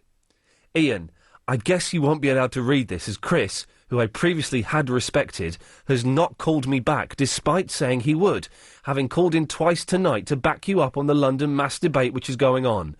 I believe that is because I said that I was backing your case, that he has not called me back. So are you trying to say, Alan, that my producer, Agent Chris, is taking some form of personal bias? It's hard to believe, I know. Unbelievable. Well, I'll keep an eye on that. Thank you for bringing it to my attention, sir. Right. Now, what can I do for you? Well, as I said in the email... First of all, thank you for continuing to cover the most important topics of the day, such as the price of milk and the pros and cons of drying your dingle-dangle with a hairdryer. That's what I like to try and do, my friend. We need to discuss these things. Much respect. Big up. It's a postcode thing. Earlier you had a demented lady living in Surrey who said she lives in London. No, she doesn't. No. She does not have a London postcode. Muswell Hill certainly does. Of course it does. Northwood is HA6. That's not London. No. Oh, yes, it's got a tube train station, but that's irrelevant. If you've got a London postcode, you're in London, I think. Yeah, I think... I take back what... I realise I've been speaking nonsense by saying that Enfield's in London. Of course it's not. Right, it's in Enfield. That isn't, no. I apologise to anyone who's confused by my outburst. Of course it's not in London.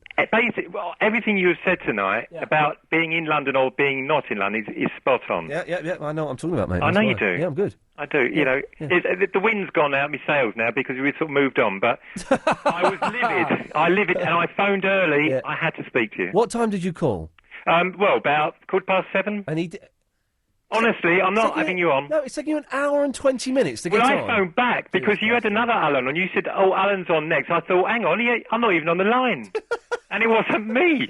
There are more than one people. Alan. I know. And I also appreciate that Alan wasn't in favour the other day, and I also, fair enough. OK, well, maybe you can help us on this. Right? Go. I will. Chris was saying that around the hospital near him, was it today, Chris, or was it yesterday? When did this happen? Tuesday. Tuesday. The whole area was closed off because the hospital was having a mock. What did you call it? A mock disaster procedure? Is that what you called it? Yeah. A mock. Sorry, I know you're talking to someone. It's tough, isn't it? They were having a mock disaster procedure. Now, I've read about these. I remember maybe a year ago, London had a mock disaster procedure where they pretended that like some dirty bomb had gone off, and that you can volunteer to be like a burns victim in these things. And what it is well, the emergency services deal with like either a dirty bomb or a chemical thing or a fire or something, and they just make sure that they know exactly what they're doing. How the hell do you get to volunteer to be in one of those? I would love to be in a mock disaster procedure. Well, I don't think it's true you can be a volunteer because they say it and then they don't tell you how. Yeah, they don't advertise. No, they don't. They should advertise on LBC 97.3. They should do. I mean, if you got knocked over outside the hospital at that particular moment, you'd be in luck, obviously. Well, would you be in luck, or would they just think you were pretending, like acting, and so they would only half-heartedly treat you? Yeah, that's good. They'd just put a bandage around you and think it was ketchup that you had on your leg instead of real blood. Yeah, no. And also, on another note, because I remember when I was at college about 15 years ago, I looked very seriously into doing this because it was like 15 quid a pop, being in a police lineup, because you can get paid to be in a police lineup. Now, is that danger money? Because if you're in a police lineup and says, "Yes, Your Honour, it was him what touched me," even though it wasn't you, can you still get done for it? There's no going back, is there? You're in trouble. There is no going back. No. And you still get the 15 quid, I think, but you can also get a 15-year sentence. Yeah, that's not really going to last that length of time, is it? No, although saying that, 15 years these days, you'll be out in 6 months. Anyway. True. Yeah, no, good point. Anyway, and would I be prohibited from being in a police lineup because I've done the occasional TV work? And people might confuse me with a famous... Well, the famous person. They might confuse me with the fact that Marlon Dingle. They might confuse me with the robber because they recognise me from Rise or something. Right. Yeah, no, it would happen. Somebody out there would confuse you. Many people confuse me every single night, Alan. Well, Alan, thanks for sticking around, even though you weren't interested in those last 5 minutes. No, I do appreciate that. I appreciate it too, honestly. Good lad. Well, thank you. You're welcome. Bye-bye. I've just entered the fourth dimension here. I was playing with a spring, and it's just disappeared. Oh, no, there it is. I thought I'd entered the fourth dimension, ladies and gentlemen, but I hadn't. Well, so, OK.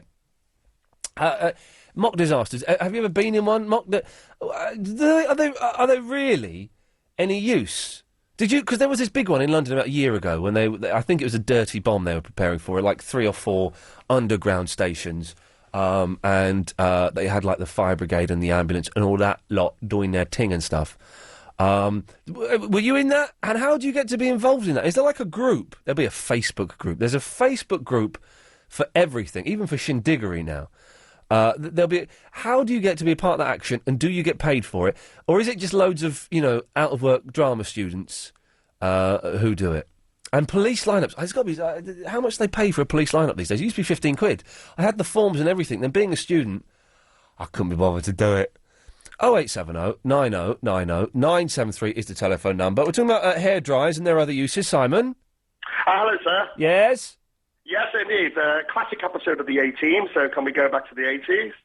And basically, Midwest hairdresser, she's being pushed off by the motorway or the freeway people who want to demolish her hairdresser. They're putting the heavies in there. Yes. The A-Team, are called in to resolve. Yes. Of course, there's a bit of a fight. They get locked in a room full of hairdressing equipment and bin bags.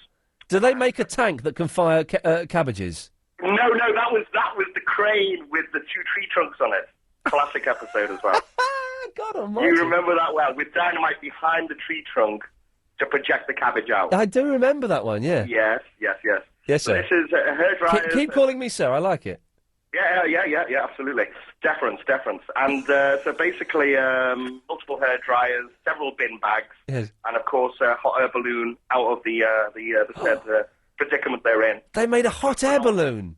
Hot air balloon. Out of bin bags and hair dryers? Carrying the face man out, Mad Murdoch, a few loopy looks to camera. It wouldn't have carried Mr. T, though, because he's afraid of aeroplanes, but is he afraid of hot air balloons? He won't fly it, that's for sure. No, What he won't fly. what happened in Vietnam to make Mr. T afraid of aeroplanes? I don't know, man. It was a tough time for all of us, I'd say. And also, one final question, Simon. You seem to be an expert on the A-Team. Yes. When call me sir. Yes, sir. Thank you. When, It's Colonel Decker. Yeah. When? Oh, yeah, Colonel Decker. I used to like Decker. Anyway, I used to like the episodes with Colonel Decker in because I thought they were more exciting. You mean the last 5 minutes of every show with the sirens and people taking the time to leave? And Yeah, but how did people... Because it said, if you can find the A-Team and if you can afford them, then maybe you can hire the A-Team. Yeah. How did people find the A-Team? That was never made clear to me. The last advertising medium on earth. You know, when you go past some of those lampposts and you see like a rave in Vauxhall on those little things. Yes, I do, yeah. Yeah, those things. It's probably Moondance 087, you know, but really you get through to the 18. It's subliminal. Simon, thank you for that. Thank you. Bye-bye. Bye. Yeah, what a delightful fruitcake. So, OK, we're compiling a list of uses for hairdryers. So far, all we've got is hot air balloon in the A-Team, drying your dingle-dangle at my local gym, and whatever G-Man Jr. said. I can't remember what he said. Do you remember what G-Man Jr. said, Andy, James? Something to do with puppies, wasn't it? Something to do with puppies, maybe. OK. Lorna! Hello, Sir Ian Lee. There we go. Can we make it the rule for the rest of the show? Everyone has to call me Sir, because I like that. It's good. It is good. It's good. It's not pervy. No. It's a little bit pervy. A little bit. Just a little bit, but on the fun side of perversion. Yes. Yes. Yes. Good. Now, Sir Ian. Yes. I was going to talk about, the need to know when it gets dark, Right. but Yes. since then you talked about these emergency days, and can I just say, I participated in one. Oh, well done, you, the first person. What did you do? Well, it was a long time ago, but I think I was a disabled lady, and a gas canister was going off somewhere. So hang on a second. Are you actually disabled? No. So what? Were you the part you were playing was a disabled person? You weren't disabled by the gas canister. You were actually supposedly disabled before the gas canister went off. Yes. Wow, that's the Were you in a wheelchair? I know I wasn't. Well, hang on. How disabled were you? They just sat me on a chair and I had to pretend that I couldn't walk. That's terrible, actually. That's a bit tight. That is a little bit tight. Boy, if you come and get a job at Greenwich Council, then you can participate in Oh, is that how you do it? Yes. All of the employees get, we get time off to do that. But the thing is, I don't understand. How does it help anybody? I don't know, really. I Because suppose it's just... Because you can't. It doesn't. It's no use at all now. I think about it because a gas canister hasn't gone off, so you don't know what's going to happen, or who's going to be injured, or how bad the injuries are, or what area you can't get to. Canisters could go off any time, any place, anywhere. And think always to say, well, everyone, they do. They're really important. I tell you what I like. What I don't like. Well, no, I do. It doesn't. You know, whenever there's like a fire by a train track, and they always say police are clearing the area because of there are gas canisters there. Yeah. Do those gas canisters ever go off? They never ever go off, do they? I don't think you can burn gas canisters. I think it's a myth. I think gas canisters are the safest thing in the world. I want my house built out of gas canisters. I think you're right, actually. Yeah, they never go off. The area's been cleared because there are gas canisters. And also these World War II bombs. The area's been cleared because they found a World War II bomb. Well, they never go off. They've gone off for like 50 years.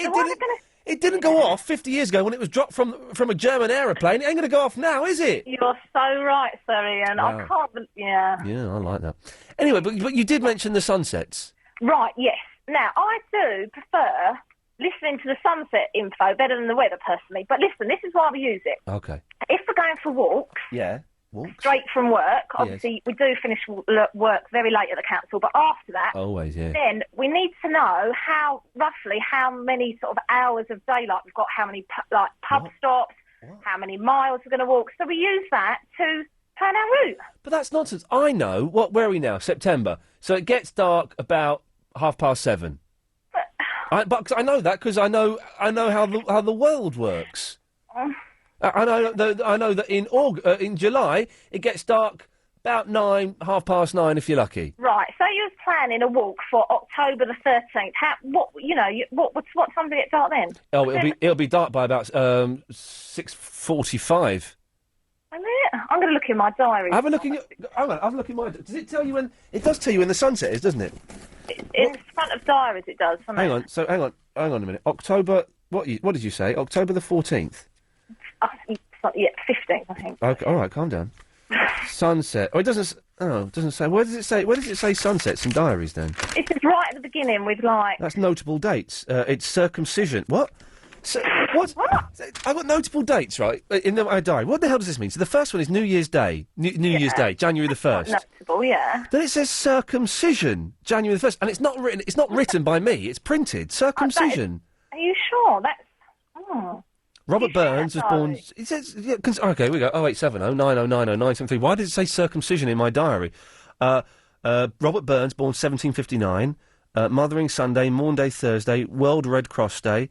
Anyway, so that doesn't. When does the sun set though? Right at the maybe look at the bottom of the page. International information. No, it doesn't say that there. Oh, see how that's the point, isn't it? It needs to be on the weather. Otherwise, you wouldn't know, would you? You're just plucking the time out of the air. She said plucking. Don't worry. Oh no, hang on. Sunrise, sunset. Right, hang on a minute. Right. So right. October the 15th. I've only got the 13th here. That's the closest. Okay. And what time did I say?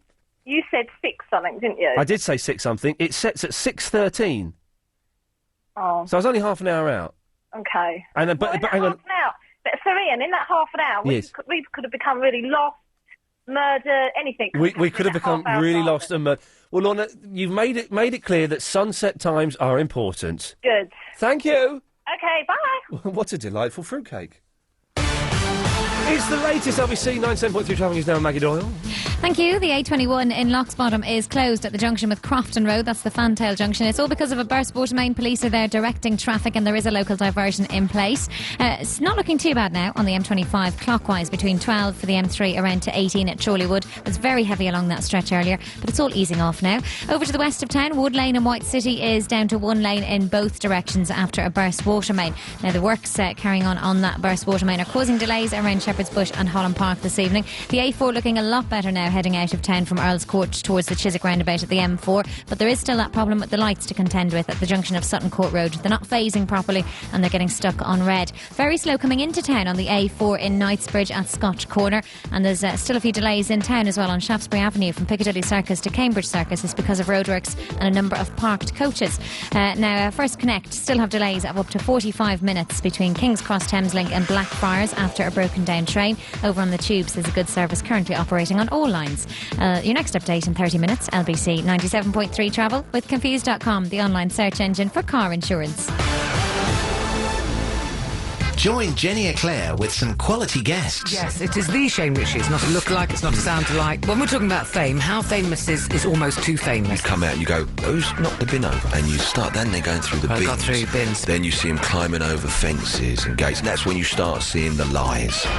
They're talking to Jermaine Greer about marriages, about relationships, about celebrity. You just want to say, Cherie, shut up. Just go and do your human rights lawyering, for Christ's sake. We career women would like you to pull off something magnificent that you've done all by yourself without being able to exploit the position of Prime Minister's wife. And instead she goes on overpaid lecture tours and has her hair done 4 times a day. Jenny Eclair. Who's going to be dropping in this week? Find out Saturday morning from 10. LBC 97.3. Beautiful, elegant, timeless. Discover country living for the 21st century at Ditton Place in Sussex. Experience Ditton Place for yourself at our open weekend on the 6th and 7th of October. From only £435,000, you can live in the heart of the rolling Sussex countryside, yet be within easy reach of major road, rail and air links. It's the perfect setting in an outstanding location. For country living without compromise, visit DittonPlace.com. Iain Lee's Good Evening. James, why does it say circumcision in my diary? Victor, sorry, not James. Victor, why does it say that? No idea, mate. Probably is one of those Judaism diaries or something. Well, no, it's not Judaism. I don't think it's a Jewish diary. I got it from W.H. Smith. It's just your bog standard diary. But circumcision, it's January the 1st, circumcision. I don't understand. What day was it? January the 1st. January the 1st. I never knew there was so much information in diaries, right? There's all these religious festivals, there's these notable dates, there's international information. For example, Canada has a public holiday on April the 6th. So it won't give you the time of the sun setting. No, it does, though. It oh, not in Canada, it doesn't, sadly. Oh, okay. It's got conversion, so I can convert from inches to millimetres. It's got international... What? It's got... It converts miles per hour to kilometres per hour. Tyre pressure equivalents from pounds square inches to bars. International paper sizes. It has It's got to be one of those A4 size diaries. No, it's not. It's a tiny one. It's a tiny little diary from Smith's, right? Oh la la. Oh la la, indeed. It's, for example, A4 is 210 by 297 millimetres. And in inches, it's 8.27 by 11.69. Oh my days. Then you're what? No, oh my days. He said days, I thought you said... then at the back, it's got a map of national railways, and then it's got the phone number for HMS Belfast. Now, what is the point of that? It genuinely does have the phone number for HMS Belfast in there. I'm not joking. That's a fact, ladies and gentlemen. Oh my! No, obviously, I don't care a diary because I don't need one. Everything's in my memory. No. Listen, I used to be like that, and then my life fell apart. You can't do that. It doesn't work. Will it not? No, you've got to have stuff written down, man. No. I can't. Everything I need is at work. All right, Victor, that's what you say. Let's just see that when your life becomes a mess. Oh, yeah. Well, actually, I phoned to speak about hairdryer, but I work on the courier industry, logistics. So if you need any specific information about what defines London and being Greater London or all that, I can give you a... OK, well, Northwood isn't in London, is it? No, it's not. There we go. That's the problem solved. Victor, what hairdryers? Yeah, it's just my wife. She asked me to the other day. It was really cold in the winter, and then we went to bed. It was really cold, and she said, "Oh, pass me the hairdryer. I'm going to warm up the bed." I said, "What?" And then obviously it did work because obviously it was quite warm. And then I started thinking about ideas of what we can do with a hairdryer. Yes. And then the next thing, we went downstairs. Well, obviously this was this summer. Went downstairs on the garden, and my daughter was killing me to inflate her swimming pool. And then I just got my wife's hairdryer to do that. So I inflated, instead of having one of those pumps or blowing inside that, I just put that in. Yes. And then next time I said, well, we can actually light a barbecue. We went down, we got the barbecue. Well, you're going to light a barbecue with a hairdryer? Yeah, you put the what's it called? The charcoal? Charcoal on it, and then you can buy one of those things that you light the barbecue, but it will take forever, and you have to sort of blow it somehow or get a piece of cardboard or something. And then I got that hair dryer, and what you put in is magical. It's like in 2 seconds, you leave it very closely, and then all of a sudden, when you stop it, the flame will come it will light in a couple of seconds. It's amazing. Well, obviously she doesn't like it very well because she's first, one of those French ladies, as my missus, but she won't like very much the idea she's French, and they don't eat barbecues in France. No, well, I mean. We had something called a pierrade, which is like they bring you a very hot stone on the table and bring you the raw meat, and then you put the meat on the stone, and then it cooks. Hang on a minute. So this is another thing we mentioned: cooking your own food in restaurants. Have you ever done that? 0870 90 90 903.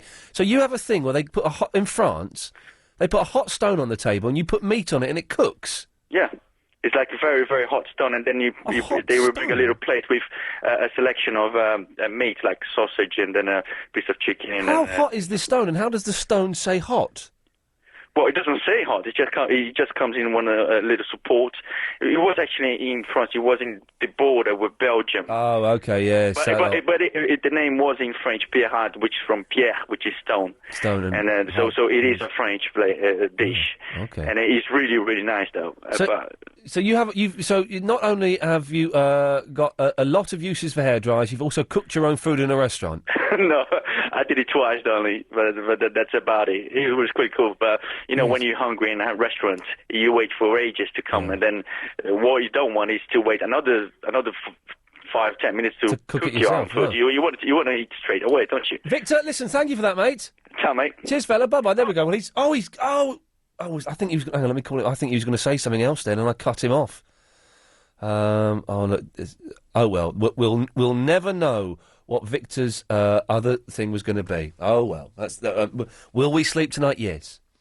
So if you've ever been to a restaurant and cooked your own food, I didn't think we'd get any calls on that. We've had a couple. That's a surprise. 0870. I need to start wearing my glasses again. My eyes are going. 0870 90 90 973. And any other uses for hairdryers. Damien's in Guildford. Hello, Damien. Good evening. Yes. Actually, two things, actually. One, I was in a line-up with the police and we got paid 15 quid. 50? How long ago was this? 20 years ago, to be honest with so you. I reckon 15 quid was a good amount of money. It's got to be about 50 quid now, isn't it? I would have thought so, but, you know, you never know. Were you not worried that you would get picked as the criminal? I did get picked. Well, were you the criminal? No. Oh. You got picked? I got picked. Would number 3 please step forward? Yeah, precisely. A lot of mickey taking by the policeman, but that was about it. It was all just laughed off as a joke. But I also used to work in a pub that used to do stone cooking, like that French chap was just talking Really? about. Yeah, down in deepest, darkest Surrey. Yeah. About 10 years ago, and it's actually a Swiss thing, not a French thing. So you get... how hot is the stone and how does it stay hot? Well, they don't. I mean, basically, it's a block of lava stone. And Right. you heat them up in an oven that sits in the middle of the restaurant. Yeah. And then you deliver it. You know, like when you have one of those fajitas in the Spanish restaurant when they deliver the hot metal plate? Yeah. Yeah, like that. It sounds like the sweetest little con ever. You haven't got to do anything. You cook stones. You're not actually allowed to do it in England anymore. So. Oh, good. Why? Health and safety. Well done. What, because people were burning themselves on the stones, or they weren't cooking No, the I meat don't. properly? I mean, well, certainly in our restaurant, no one ever burned themselves. But you know, probably somebody thought it might be possible, so it was banned. Good. It sounds like an absolute blooming continental nonsense. It is. We don't want that filth over here. From a service point of view, trying to wash the stones afterwards is a nightmare as well. So it does sound like a sweet little con, though. Oh yeah, we serve hot stones, and you can buy meat off us and cook your own food. Yeah, pretty much. Sweet, Damien. Listen, thank you for that. No problem at all. Good lad. There we go. Oh wait, I'd never heard of this thing before. It sounds like an absolute rip-off. 0870 90 90 923. You can email as well. Ian@lbc.co.uk. Sharon is in Selsdon. Hello, Sharon.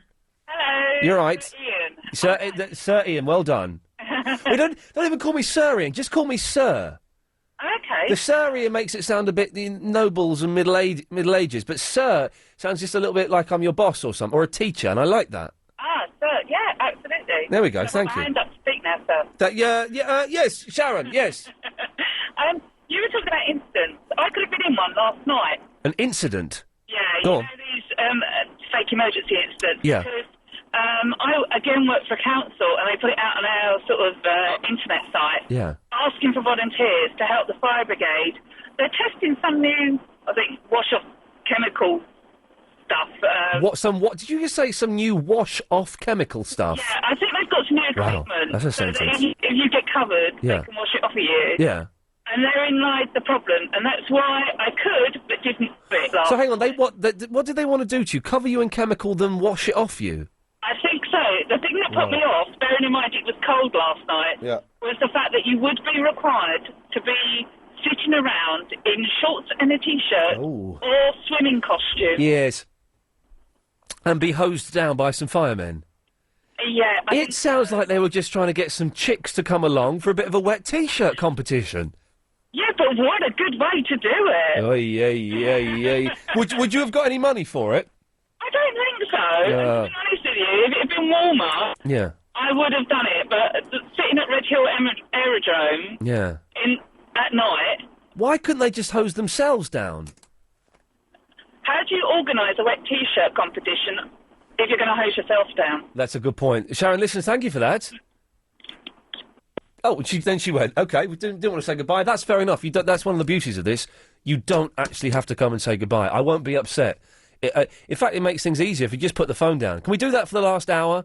If you think the conversation has ended, just put the phone down. Let's try and go the next hour without saying goodbye. OK? Because it's a clumsy, awkward thing that doesn't really serve any purpose. So from 9 o'clock to 10 o'clock, between the rest of this show and Clive Bull's show, let's not say goodbye, OK? Let's not do that. Giselle? Hello, Ian. Yes? Sir Ian. Sir, can you do this in a minute, or do you want to come back after the news? Oh, after the news, there are lots to tell you. Oh, have you? Have you seen the American version of Dancing? What is Strictly Come Dancing? They call it Dancing with the Stars. I've seen a little bit of it. Have you seen the pretentious chap who doesn't call himself Iain, but he calls himself Iain? No, I have not. Iain Zering. He used to be on Beverly Hills 90210. Oh, one of that But lot. he insists that he isn't Iain, he's Iain. It's a ridiculous name, Ian, anyway, however you... Well, but they say Colin over there instead of Colin, don't they? Yeah, So which also stupid. sounds like a body part. Well, Giselle, stay there. Okay. Thank you. When we come back, we won't... it reminds me, I was reading the Daily Mail today. I really was. And there is a brilliant TV show that's happening in the States. Is it in here? That's a reminder. We'll do that after 9 o'clock. 0870 9090 973. Can we go for the rest of the show? I don't think I can do it without saying goodbye. We'd be surprised. We'll speak to Giselle and everyone else after the latest LBC 97.3 news.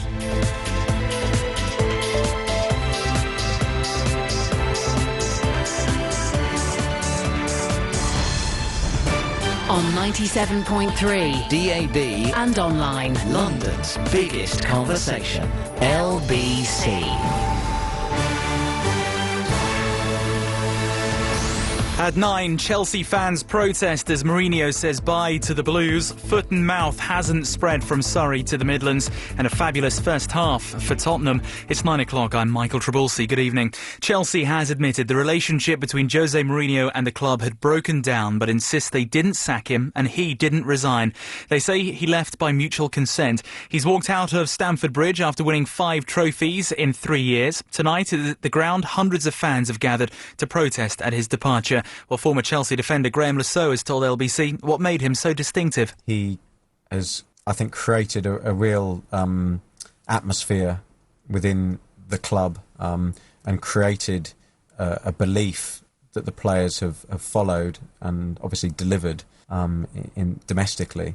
Brought huge success, has an incredible relationship with the supporters, and did things that he felt was right. I mean, you couldn't question his passion or his enthusiasm. Foot and mouth disease hasn't spread from Surrey to the West Midlands. A temporary control zone put in place in Solihull has been lifted after tests confirm cattle were clear of infection. There have so far been 5 confirmed cases of foot and mouth, all in Surrey since the initial outbreak at the start of August. The US State Department has announced the restrictions Iran's president will face when he visits New York next week. The man America accuses of being a state sponsor of terrorism won't be able to travel further than 25 miles outside the city during his trip to speak at the UN.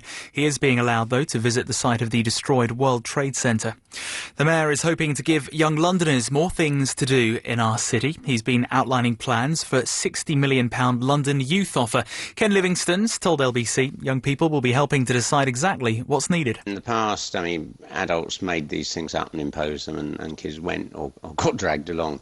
I mean, we've got a whole network of consultation because it has changed. Kids want to be much more involved in what's going on, what's being run. There's still the obvious traditional things like sporting events and so on, but now they want, if they're going into a club, they also want to spend some time on the internet and so on, so you've got to have IT and all that. Well, in sport, it has been a fantastic first half for Tottenham at White Hart Lane. They're playing Cypriot side Ananothis Famagusta in the UEFA Cup. They go into half-time 4-0 up. Now, travel for London and the M25 clockwise is blocked with a crash between junctions 21 for the M1 and junction 22 for St Albans. If you're away from your radio and want to stay in touch with the latest news, weather and travel, you can call 0901 723 6666. Calls cost 35 pence a minute from a BT landline. Other networks and mobile rates may vary. London's weather, spells of rain early this evening, but it should clear up, and overnight it should be cloudy and mostly dry, but there will be a little light drizzle in the early hours. Lows of 16 in town, 14 out of town, and right now we're looking at a temperature still of 17 degrees at Heathrow Airport. This is LBC. It's now 3 minutes past 9. This is LBC 97.3. LBC 97.3. Iain Lee's Good Evening. Good evening.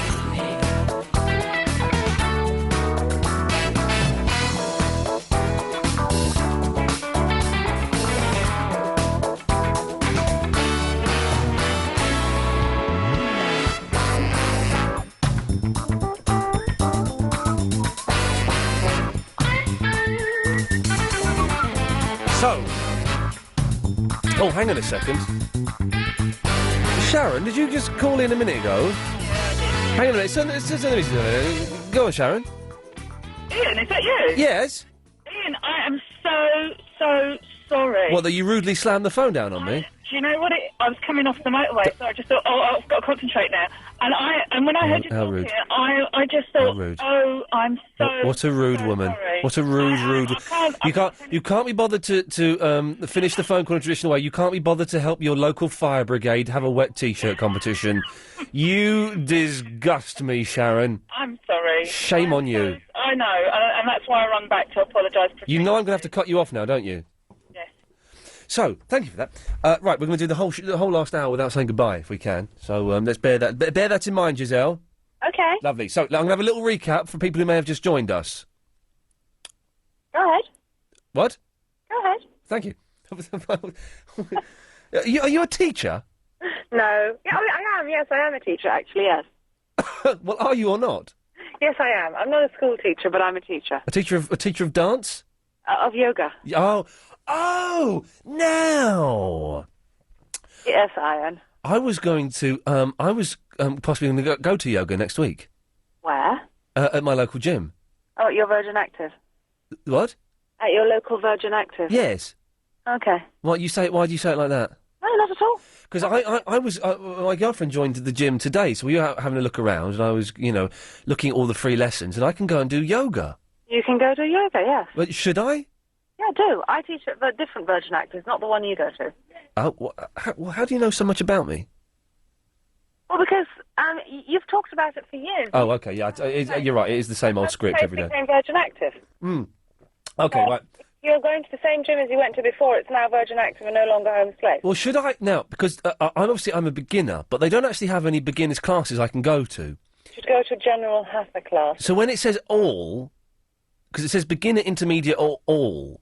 Yeah. That means I can go to that and say I'm a beginner, and they'll be able to find a project for me to do, will they? Indeed. Okay. And what thing is, what are the benefits of doing it?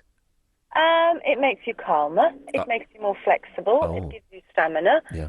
It helps you improve your breathing. Yes. I need all of those things. In the long term, you'll have more supple joints. Yeah. Oh, yeah. And you'll be able to touch your toes. Oh, You'll be able to do interesting things in bed. Oh, really? No, it can't help you do that. Of course it can. Bearing in mind we've got young ears listening, Giselle, what kind of interesting things could I do in bed? There was a terrible movie I saw last year which started with a yogi doing something to himself. Oh, okay, right, okay, lovely. Let's do that. Right, so, moving on.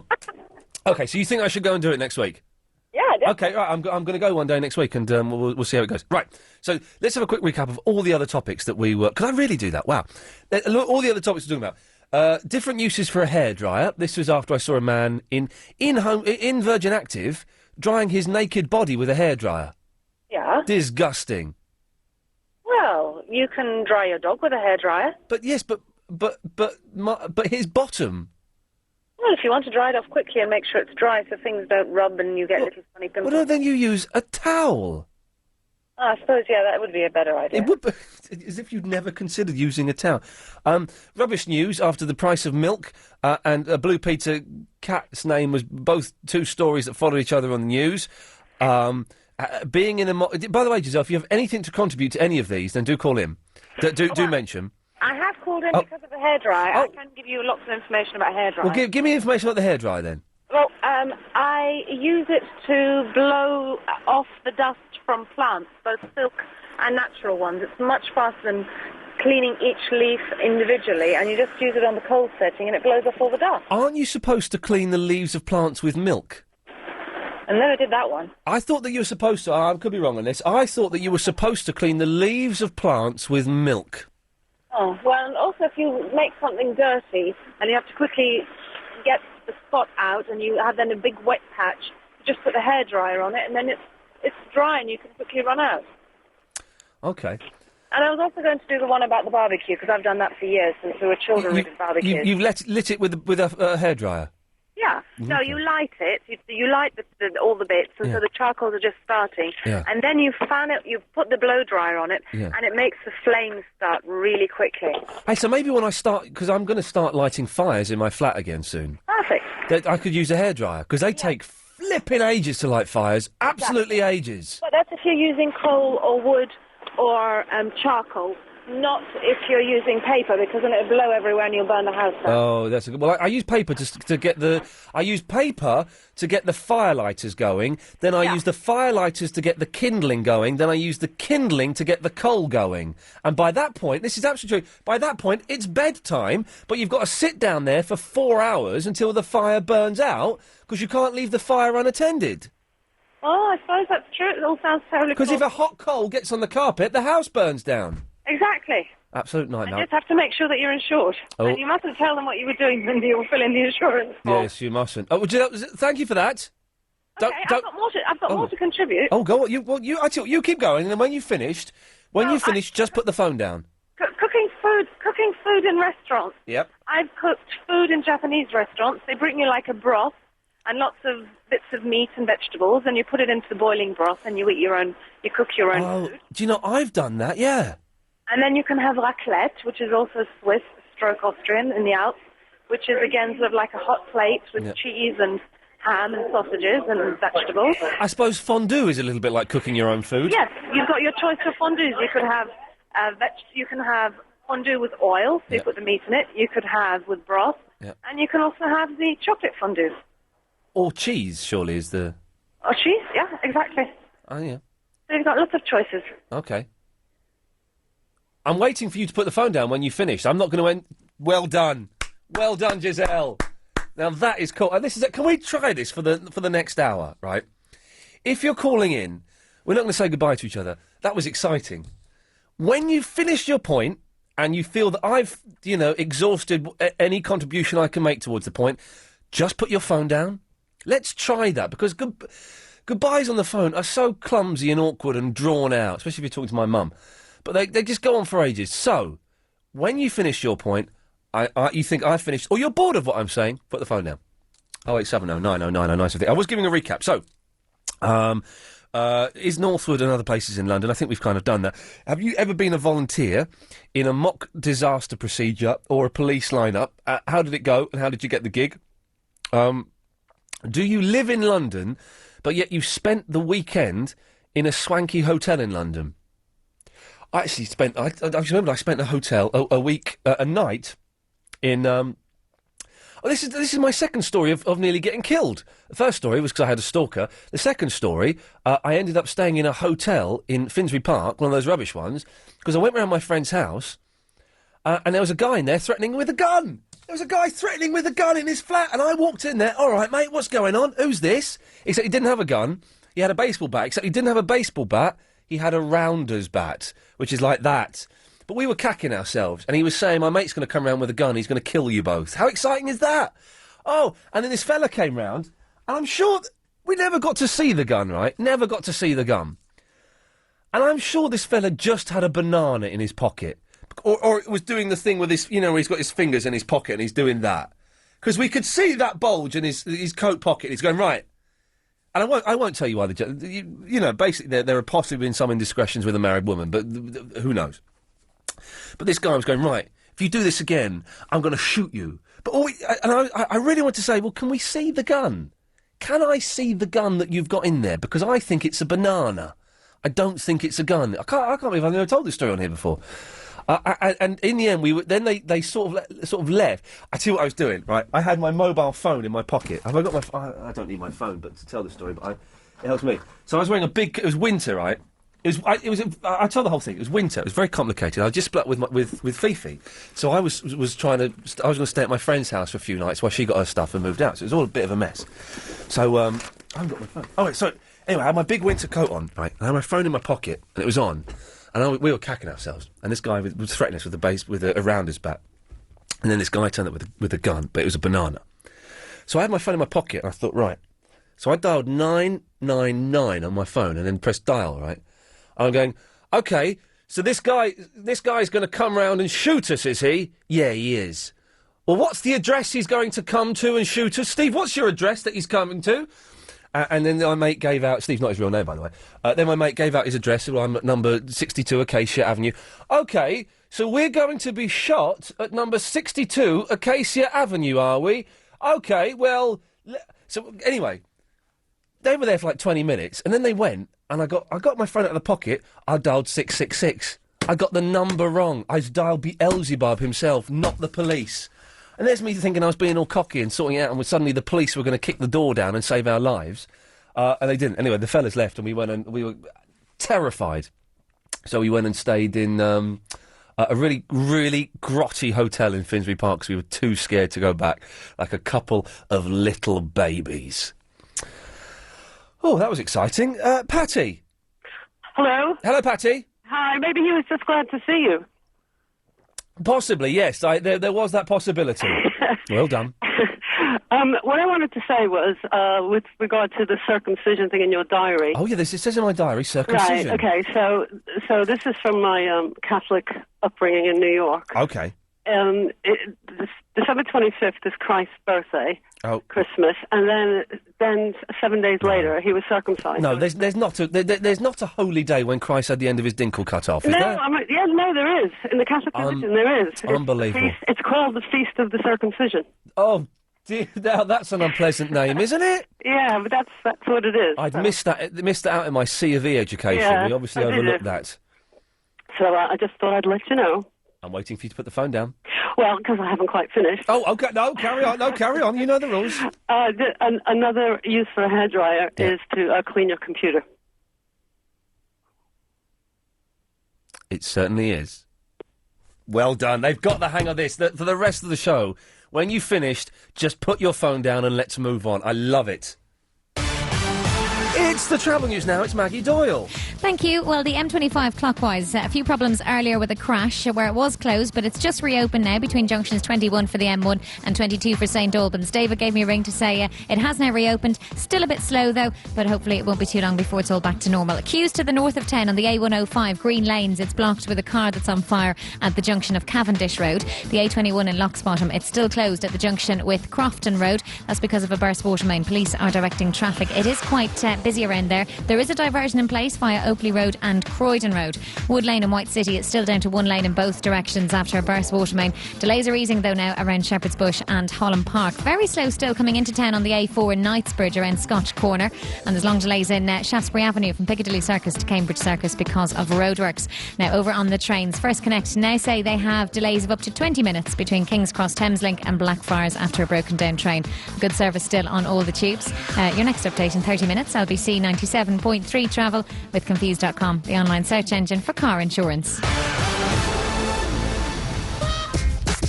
Do you ever need to settle an argument when you're out and about?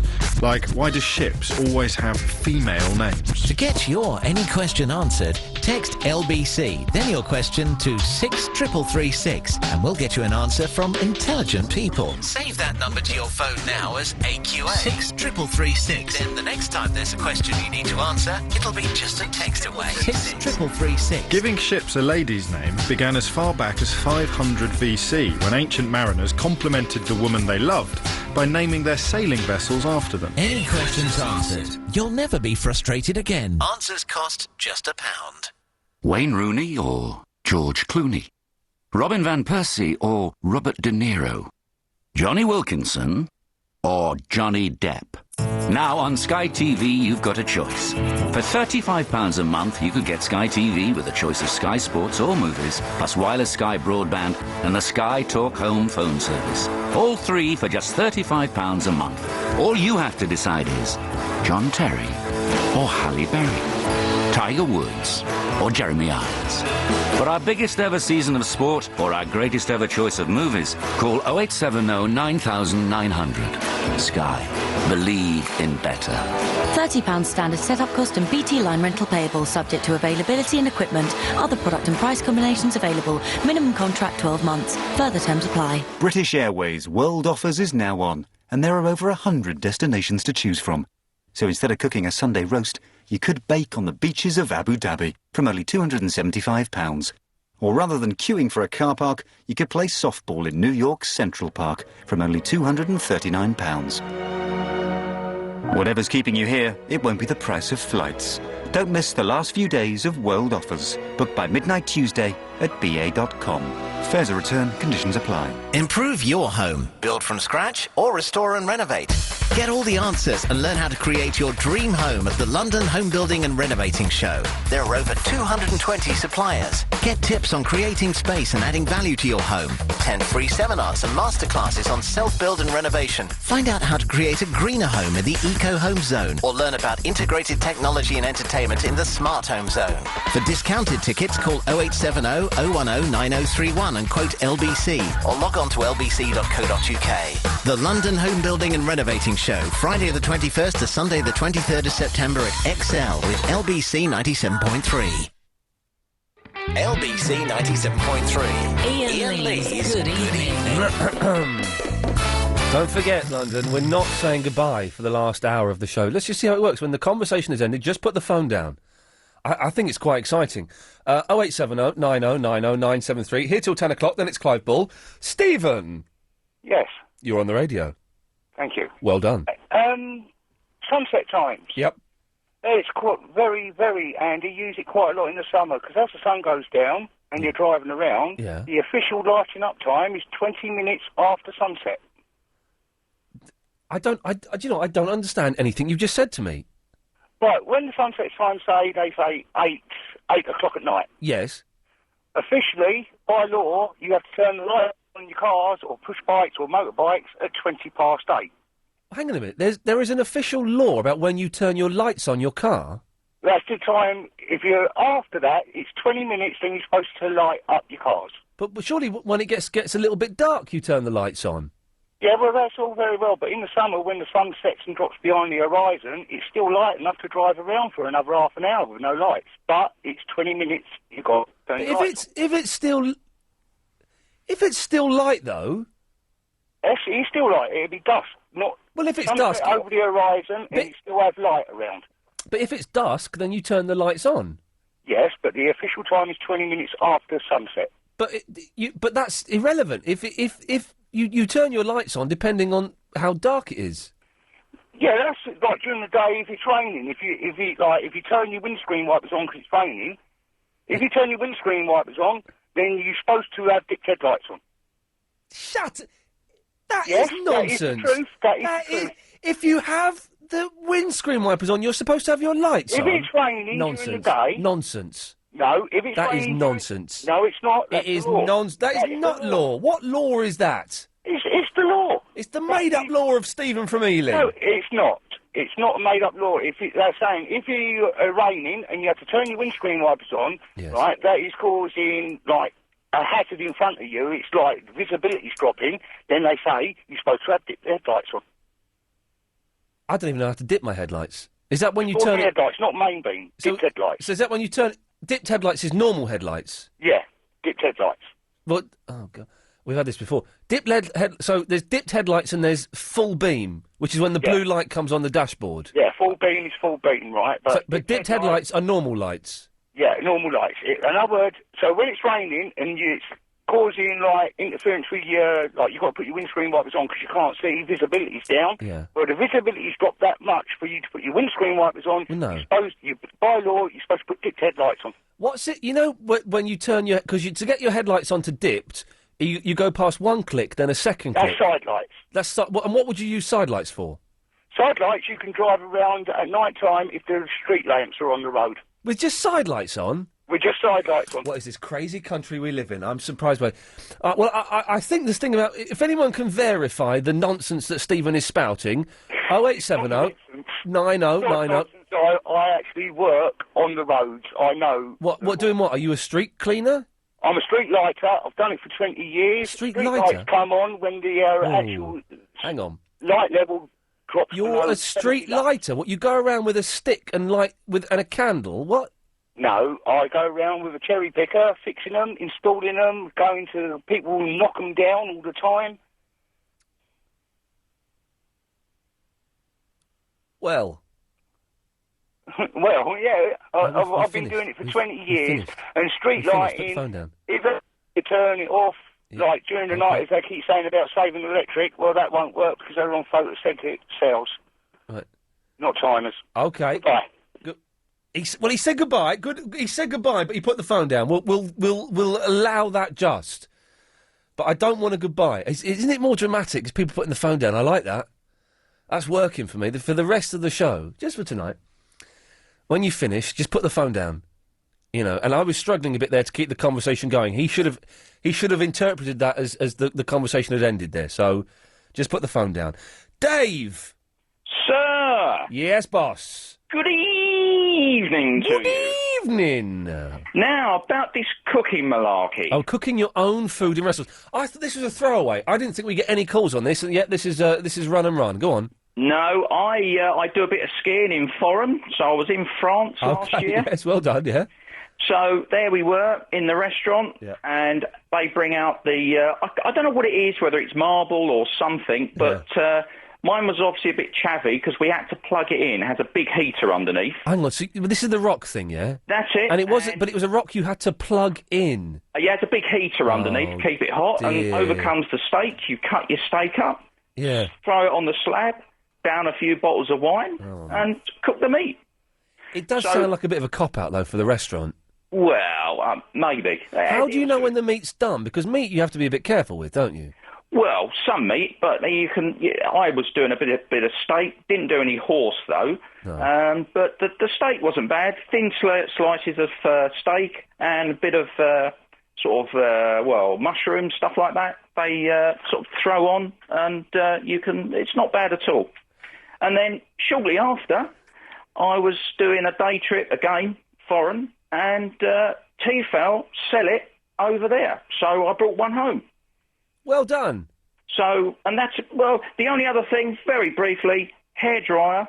I was using one today, and I was using it to soften up a seal on a chest freezer that runs at -80. Well, thanks. Good lad, he's done it. They've got it. You've got the hang of this now, London. Thank you for that. This is making my day, people just hanging up. 0870 9090 9something. If you just tuned in, do stick around, and I'll recap after the news at past as to what we're talking about, because we have a surprisingly large amount of things on the go at the moment, including cooking your own food in restaurants, weekends in London. I'll recap after 9:30, so don't worry. Ben! Evening, Ian. How are you doing? I'm all right, thank you. Yeah, I'm quite enjoying it tonight. Excellent. Yeah, it's a pretty good one I've caught of it so far. It's not been bad, is it? No, not bad at all. Not bad at all. You were talking about having troubles lighting fires at home. I'm getting better at it, but yes, the very first fire I did, which was maybe it was like February of 2007.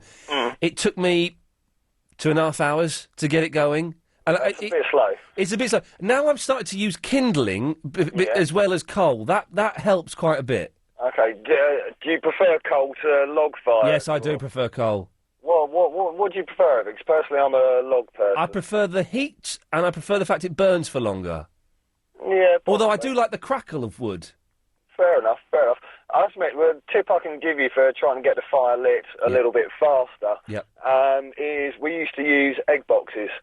As instead of paper in the bottom of the fires. The paper don't do much use at all, does it? No, not at all. Egg boxes, they're far denser, thicker and heavier, so it burns hotter and it burns for a lot longer, so you've got more to actually get it all going in the first place.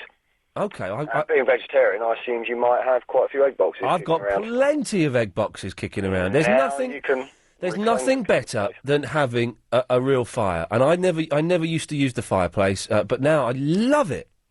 Absolutely love it. Smell of wood smoke is just fantastic. Oh, it's superb. Indeed. Well, pleased I could help.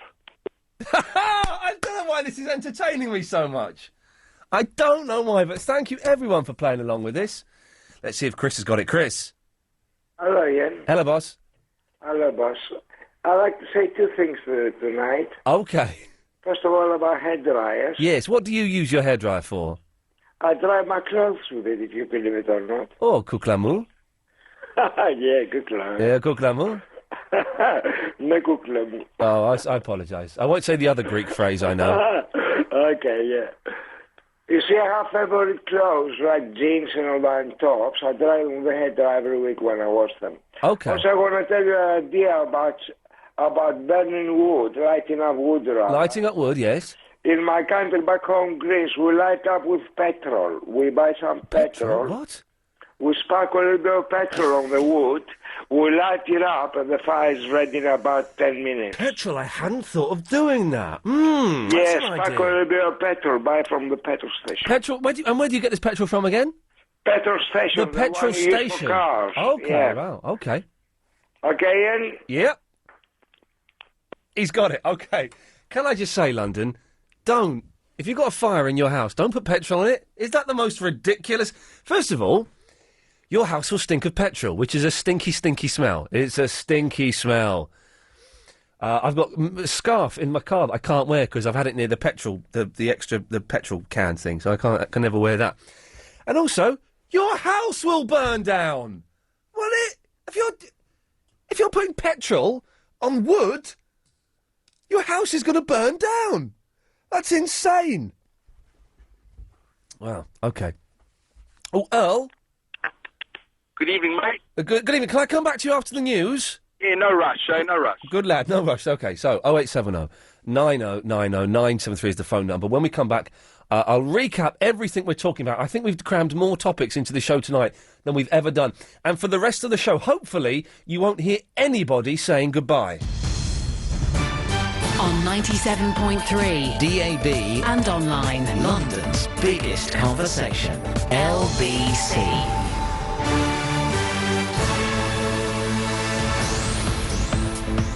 It's 9:30, I'm Michael Trabulsi, good evening. Nearly 24 hours after Jose Mourinho decided to leave Chelsea, fans have gathered outside Stamford Bridge to protest. An open letter on the club's website says he's gone because certain differences between him and the board couldn't be resolved and they were impacting on the team. 2 British soldiers have died in a road accident in Afghanistan. It happened in the early hours in Helmand province in the south of the country. Madeleine McCann's parents are back in Leicestershire after spending most of the day with solicitors in Farringdon getting legal advice. It follows the news from police in Portugal. They won't be re-questioned about the disappearance of their 4-year-old daughter. As the BBC admits 4 new deceptions of viewers and listeners, 2 high-profile staff members have left their jobs. Rick Blaxill, head of programming at Six Music, has quit, while former Blue Peter editor Richard Marson has reportedly been sacked. There's been another goal when it comes to the sport at White Hart Lane. Tottenham now leads Cypriot side Anorthosis Famagusta in the UEFA Cup 5-0. And your top travel story this half hour, the M25 clockwise is slow after an earlier crash between junctions 21 for the M1 and junction 22 for St Albans. London's weather overnight, spells of rain early on, but then they should clear to leave it cloudy and dry, but the chance of a light drizzle in the early hours. Lows of 14. This is LBC at 9:31. At 35,000 feet, you may have a drink problem. The reason for this is some wines don't travel too well. So something that tastes delicious in a bar might not taste quite so good on a plane. Fortunately, at British Airways, we employ a wine expert by the name of Peter Nixon. He has the enviable job of travelling the world's vineyards in search of fine wines. Of every 5,000 he tastes, he only ever picks around 200, which may seem like a lot of trouble to go to. But we don't see the point of serving you complimentary wine unless you feel like complimenting us when you taste it. Upgrade to British Airways. LBC 97.3. Iain Lee's Good Evening. So there was, OK, very quickly what we're talking about. Other uses for a hairdryer. Rubbish news, the milk price and Blue Peter naming their cat scandal. That was 2 stories on the news. Do you live in London and you've stayed in a swanky London hotel? Ever cooked your own food in a restaurant? I didn't think that would take off. And that's probably the best topic we've done tonight. Other use of hairdryer. Now, I did say I was going to mention this. There's this... Oh, where is this? Oh, let me try. This is a programme. This is in the Daily Mail. As we all know, Britain's worst newspaper. Worst newspaper. But listen to this. This is a programme they're showing on American television. If anyone can get me a copy of this, I want it. I'm actually going to read a bit from a newspaper on the show, ladies and gentlemen. This is an historic moment. A controversial reality show in which 40 children fend for themselves for 40 days without adult supervision is being screened in the US. And this is so great. Kid Nation was filmed in a ghost town in the New Mexico desert. The children,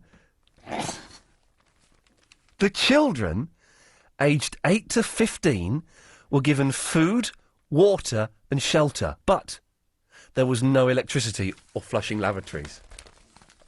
7 were reported to have been injured during filming. 2 suffered sprains. Another was splashed with hot cooking grease. 4 were treated after drinking bleach from an unmarked fizzy drinks bottle. Luckily, they spat out most of it as they didn't like the taste. The first episode was screened last night. One critic described the show as a despicable child exploitation series. However, the TV network CBS said in a statement, these kids were in good hands and under good care. Kid Nation, man. If oh, look, hang on. Is Steve on the line there? Can we... Steve? Yes. Did you see this, Kid Nation? No, I'm just hearing about it now from you, and I can't wait to check it out tonight. It sounds... If anyone doesn't know, Steve is actually in America. So, the CBS, is that a good channel or a bad channel? I mean, it's one of the 3 networks. It's, it's well known for its news coverage. Yeah. It's a very well-respected channel. And they should... Man, listen, can you hunt down this Kid Nation? Can you be our Kid Nation correspondent for us? Definitely. And give us a call next week and let us know what's going on with it. Yes, I definitely can. What did you call in for, Stephen? Well, I called because I've eaten at a Korean barbecue where they brought out ribs and you had to cook them yourself. Oh, man, that's But they marinated them for you. They did some work. And also, I've been at a health club and seen a guy drying himself on the hand dryer, not just the hair. Well, he wasn't drying his whole body, though, was he? No, he was drying his grapes. Oh, God, thank God he's hung up on that note. Oh, dearie me. That's America for you, though. It's a crazy way. Sorry, Earl, I let him jump the queue. Bro, no problem, mate. Good lad. Just obviously this is lightheartedness, as your show is. Obviously, a serious note, but on a light-hearted note. Yeah, it's a serious note, but in a light-hearted fashion, yes? Correct. Being held up at gunpoint, obviously what you're talking about, someone threatening. It's a different story when you're getting held up at gunpoint. Yes. Okay, that's the light-hearted point. Basically, when you get held up at gunpoint, there's a different story. Hang on, where was the light-hearted point? Basically, getting held up at gunpoint, because the point is, your situation was different to other people's situations. Yes. And that's my point is, being held up by gunpoint or someone threatening is a different point altogether. To what? To what you have said by saying that someone's threatening or saying that someone's going to shoot you. Yes. I'm not making light of people who've had guns pointed at them. No, that's my point. That's my point. By myself, who has been held up at gunpoint. You've been held up at gunpoint? But that's my point, is I'm taking a light-hearted way. Okay. By what you have said, by someone threatening you. Yes. Okay? The second point is, why didn't you return anything from Facebook? Why did what? Return any person... I'm probably changing the topic altogether. Yeah. But by Facebook, why didn't you return anybody's messages? Why don't I return... why don't I return anyone's messages? Do you look on Facebook? Well, have you sent me a message? Yes, I have. Have you looked on Facebook? Have you looked on Facebook? That's the question. When? Well, have you looked on Facebook is the question. Yes, I have looked on Facebook is the answer. Okay, well, I don't believe you. Why? Because the reason being I'm asking you a question. Have you looked on Facebook? And I'm answering you, yes, I have. But then again, you haven't. Well, no, but I have. But then again, you haven't answered. Well, what question? Doesn't matter what question it is, but have you replied or have you poked? I haven't poked anybody, no. I don't like poking people. Even on Facebook? No, I don't poke people on Facebook, no. Okay, well, then again, you haven't looked on Facebook then to see basically the pokes that I've given you. Well, no, I've got a long list of about 80 pokes on my page, and I'm not returning any of... I've got pokes from my girlfriend, Fandango, on there, and I'm not poking at her. Oh, that sounds terrible. I take that back. I didn't mean that to sound as vulgar as it did. But poking is a thing on Facebook for anyone who complains. Yes. That's what I'm saying as well. So, if you haven't poked anyone on Facebook, what do you do on Facebook? I don't really do a lot on Facebook. That's the point. I don't poke anyone. I don't send zombie invitations. I don't send werewolf invitations. I write adverts for Shindiggery on there, and sometimes I'll have private conversations with some people.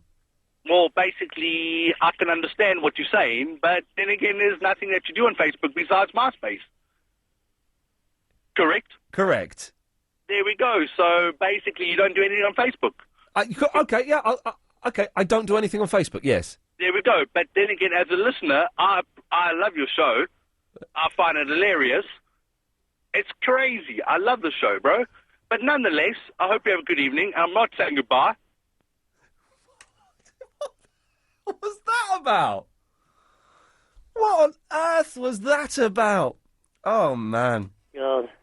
Bill, hello. Oh, hello, Ian. I'm sorry you have to try and follow that. What a weirdo. Totally. What is poking anyway? Well, no, but I know it sounded vulgar. What it is, Facebook, as we all know, is the social networking thing where you go on there and you socially network. And there's this irritating thing where you can poke people. And all it says is, you've been poked by Weird Earl, or, you've been poked by Verinda. And it just, all it does is just fill up my screen. I don't want anyone to poke me. I don't want anyone to send me a werewolf invitation. I don't want anyone to send me a zombie invitation. I'm not interested. There's a load of nothing then. There's a load of nothing, yes. Yeah. Anyway, Bill, what can I do for you? That guy who was telling you about lights? Yes, the lighting up guy, yeah. He was saying that the law is after 20 minutes after it's dusk or something, you turn your headlights on or something. I don't... Well, I'm not sure exactly, but I would say when you can't see where you're going and you want to be seen, you'd switch the lights on, wouldn't you? That sounds like a reasonable formula to work to, yeah. Yeah, and like if you've got one light bulb that's out, you're liable to get pulled by the old bill, aren't you? Yeah, that definitely. And if you drive around with just your side lights on when it's street lights, you're going to get pulled by the old bill, aren't you? You are going to get pulled. I don't think that man knew what he was talking about. He said you could drive around with your side lights on if the street lights are on. He also said that you need to have your headlights on if the windscreen wipers are on. Well, if it's dark, if it's really dark and cloudy, then yeah, I will. But otherwise, no. Exactly. That's why I rang. But how are you anyway, Ian? I'm fine. That's good, because you're not poking anyone or your girlfriend in. Did you say that? Okay, Bill, you know the score. You don't poke on the face. Okay, I'll end it for him, because we're not saying goodbye, okay? But what Bill missed there was his perfect opportunity to just put the phone down, because the conversation had ended. We're just seeing what it would be like living in a world without the word goodbye, because the goodbyes on phones, for me anyway, they're always really long and drawn out and awkward and uncomfortable. And can we get some more people, please, who have spent nights in swanky hotels whilst still living in London? 0870 90 90 973 is the telephone number. And no one has called in to say, yes, Ian, I think you're making light of the news stories you saw about the price of milk and the potential scam behind the naming of a Blue Peter cat. I saw these two stories back to back on a news channel, and they were just the most trivial stories ever, and no one has called up to say they're important. If you think they are, 0870 90 90 973. Who's next? It's Andrew. Good evening, sir. Good evening. How you doing? I'm all right. A little bit of indigestion there, but now I'm fine again. Good. He is. This person that dries himself with a hairdryer, Yeah. there's a bit of a flaw to their logic, actually. Go on. Well, he's obviously wet. Yeah. The one thing you don't want to do is grab an electrical appliance and turn it on. Yeah. You kill yourself. It is. Can people, if a radio falls in a bath, can you actually die? No. You can't. Is it a bit of a myth? Yeah. Well, maybe years ago when they didn't have fuses and things like that, whether it was connected to the mains and you just fry. So it would just blow the fuse in the house, would it? Yeah. Okay. Get a bit of a shock and a funny haircut, but, but apart from that, that's it. The street might, not the street, that you get those sensitive lights outside your house. When you walk up to the house, the light comes on. Yeah. Mine's been broken for weeks. The one you got, you electrocuted yourself. Yeah, that one. Yeah. Well, that's been broken for weeks, and the guy still hasn't come out to fix it. And you don't want to attempt it? I can't attempt it, because I've changed the light bulb, and it's not that. Although, it's that thing, I started getting electric shocks off my car again now.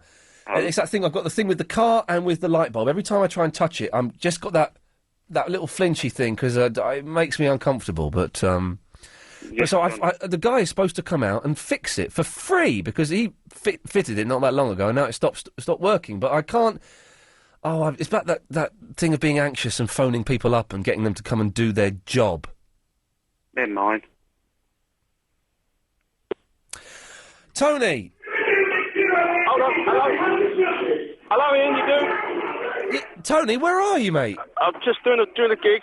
Doing what? You're the karaoke dude? That's it, yeah. Well done, Tony. Good lad. What was going on there? It sounded like there was a fight going on, though. Oh, terrible. Yeah, I mean, no, we're looking for the worst karaoke singers as usual, but we've got one on stage at the moment. He's amazing. He's absolutely incredible. Let's have a quick listen to him. Hold on, let me Just a quick listen. All right, hold on. Coming back in now.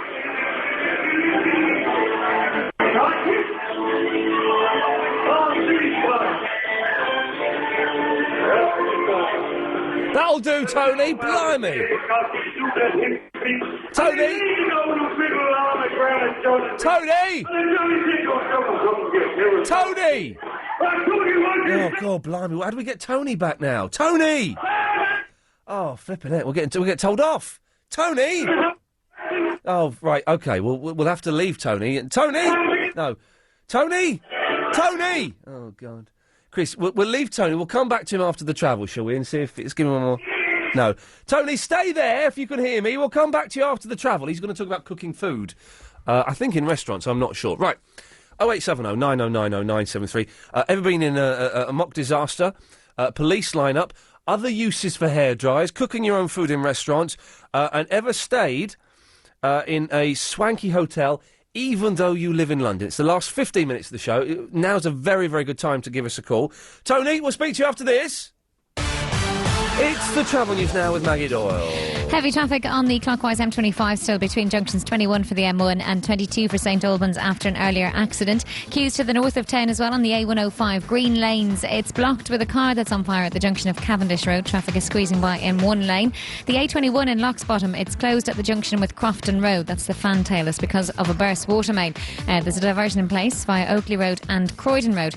There's also a burst water main on Wood Lane in White City. It's down to one lane in both directions and not looking too bad now. Coming into town on the A4 was very busy earlier around Knightsbridge and Scotch Corner. Now, First Connect have got delays of up to 20 minutes between King's Cross Thameslink and Blackfriars after an earlier broken down train at Farringdon. Over on the tubes, there's a good service operating on all lines. LBC 97.3 travel. Your next update later on tonight with Confused.com, the online search engine for car insurance. The Weekend on LBC 97.3. Carol McGiffin. Are you single? You're a single woman. What skills do you have as a single woman? I can change fuses, I can change plugs, I can change light. I can do all of those things. I can even program and set up, like, TV boxes and things like that. I can do all of those things. I even know how to convert analogue video into digital video. I know how to do these things. I know how to do everything. Listen to the very humble Carol McGiffin, Sunday mornings from 10 on London's biggest conversation, LBC 97.3. I'm an accident waiting to happen. I'm the bloke at work who's supposed to tell you how to use the machinery safely. But I ain't really bothered whether you remember all the instructions or not. My job is just to read them out to you. So one day you might need BGR Bloomer solicitors. Because if you have an accident and it ain't your fault, they're the people who could help you get compensation. With BGR Bloomer, you talk directly to a solicitor, and their service is completely free because they're paid by the insurers of the person who caused the accident. BGR Bloomer solicitors, 0800 1 777 666. Oh, hey, I mind that, it's sharp. Ow! Oh, it's got a... Now remember, this session is not about blame, so, Colin? I'm still leaving. He never returns my calls. I haven't seen him for months. Oh, come on. How can you say that? Well, there's no support. He just doesn't take an interest anymore. Colin, please sit down. I'm sorry, Mr. Harrington. It's over. Colin, please. If you're in business and your bank no longer deserves you, start a meaningful relationship with your local business manager from Barclays. Just visit barclays.co.uk/change business bank. I'll throw in a free mouse mat. Barclays. Now there's a thought. Iain Lee's Good Evening. Well, don't forget, for the rest of the show, we're not saying goodbye. When you finish your phone call, just put the phone down. Now, let's see if Tony's back. Tony! Hello? Tony, we can talk to you now. Yeah, you can talk to me now. You can talk to me now. Right. Ian. Oh, blimey, O'Reilly. Right, what do you want? Sorry about that. That's all right. Yeah, listen, you was talking about improvising stuff with air dryers and stuff. Yes. 83, we done a tour, we went over to Poland, Czechoslovakia. Yes. And I don't know if you was over in the Iron Curtain countries about that time. No, I wasn't actually. I was at school. I was 10. Oh, well, here we go. We're showing our age right now. It's about 83, 84, and there was no food in the country. It was really, really difficult to get food. So we took loads of canned stuff, and we had nothing to cook it on. Yeah. And we had one of these irons. You know an iron, what you plug into the cigarette lighter? Oh, yeah. Yeah, plugged it into the cigarette lighter, turned the iron upside down. That was it. That was our hot plate. We cooked on that for about 3 weeks. I can see that working, yeah. Yeah, it was red hot. The only trouble is that it got a bit oily after a while. Clean it down. But when you've got to, you've got to. Well, you've got to, yes. And a good message here for all your listeners. It's good to be mental. The more mental you are, more people like you. Ian? Are you still there? Or yes. You cut me off? I'm still there, but I'm waiting for you to cut me off. Oh right, okay. We're doing a new exercise at the moment. We're doing gymnast karaoke. We've got gymnast machinery on stage, and people have got to obviously get on the machinery and sing at the same time. Yes. We've got rid of the cat. Hang the cat. We're having too many problems with that. Yes. We had health and safety and all sorts of human rights after us and stuff. So we got rid of that, but we're now doing gymnast karaoke. Well, good luck with that. And it's great fun. I mean, it's great to see people actually trying to row and sing at the same time. Great fun. I bet it's fantastic. It is. I'd like to take some pictures of it and obviously get them to you sent to you if you can. Please do. Yeah? Yeah. All right, keep up the great work, Ian. You're doing a great job. Cheers, fella. Bye, mate. No, he said goodbye. No, he said goodbye. We're not saying goodbye. When you finish the call, just put the phone down. Sylvie. Hello. Hello, Sylvie. How are you? I'm good. I'm really good. Good. The show's nearly... It's 10 to 10. I know.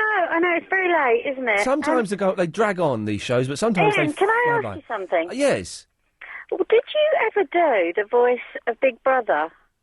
The voice of Big Brother? Yeah, well, you know when they go into the diary room and they ask and they, set a task or... Oh, yeah. No, I didn't. Are you that was never you? I'm very sure it was never me. You're very sure it's never you, because I swear it sounded exactly like you. But anyway, how are you? I've never phoned before. Well done. Calm down. We're all right. I'm excited, actually. I'm very excited. I'm excited. It's exciting. It is. It's very good. It's very good. But and I haven't been listening to LBC for long either. Well, how long have you been listening for? I don't know, about 3 or 4 months now. Oh, that's not long at all. Well, no. So who else have you called on the LBC roster? I haven't, but I wanted to phone Nick Ferrari, but he frightens me. He frightens me. He's terrifying. Yeah, and also James O'Brien, but he worries me because I think he tries to intimidate people. But anyway, well, phone him up, and you don't take none of his bullying. No, I won't. I'll be really, really abrupt. Yes. Anyway, no, I won't be, because then he'll really be rude. James is lovely as well. Yeah, no, they are. They're really good. You're all really, really, really good, and I enjoy listening to you. But the reason I'm phoning up, you were saying about staying in hotels in London when you live in London. Yes. Well, I've done that, and I do that, and I think, well, and sometimes I can't afford to do that, but I still like to do that just to go out. Yeah. So you do it? Yeah. Well, what? But you live in Romford. Romford's not really in London, though, is it? No, well, it's only about 20 minutes away. Right, but it's still not London.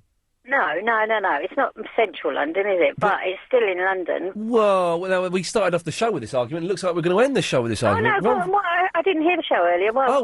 The whole start of the show was places that aren't really in London. For example, Northwood, Enfield, and Romford. Right, no, so I wouldn't class ourselves as being central London, but I would class ourselves as being... What's the first letter of your postcode? Oh. Yeah, well, I thank you. I rest my case. So what's it got to be if you're in central London, then? Well, it's got to be... No, it's not to be C. Exactly, for central London. No, it's got to be an N. It's got to be an N or a W or an E or an NW or... Okay. Are you an N or a W? I'm an N. Oh, are you? Yeah. Oh, you would be, wouldn't you? Yeah, I would be, wouldn't I? Yes, I guess I would. So where do you go and stay in London, then? Well, I'm just trying to think. I've stayed at the Tower Thistle Hotels on Tower Bridge. Oh, yeah. Charing Cross. Oh. You know, all these horrible places, like work dues and things like that when I used to work. So we used to be put up in London, you know, because it was easier than getting a cab home. Yeah, I suppose so. So, well, I'm really pleased I phoned up. I'm not going to say the G word. No, don't you dare. I'm pleased you phone up. You put the phone down whenever you're ready. No, but listen, tell me, why aren't we allowed to say that? I just thought we'd try it for the last hour of the show, and I'm finding it quite exciting. Oh, right, okay. We'll be able to say it tomorrow if you need to, but I just think when you want to put the phone down, just do. Well, shall I tell you something? It's really embarrassing, actually. I better not say it. Shall I say it? Yeah. All right. When me and my sister were younger, we used to say, instead of saying the G word, we used to go, oh, blah, blah. Do you like that? Oh, wah, wah? No, like, oh, blah, blah. You go what? Oh, wah, wah? No, it was something on a cartoon advert, okay? It was something on an advert, and they were all, like, talking cartoony and being silly, and instead of saying goodbye, they go, oh, blah, like that. They go what? Oh, wah, wah? No, they go, oh, blah, blah. I think you should put the phone down. I will do, but it was nice talking to you. Nice talking to you.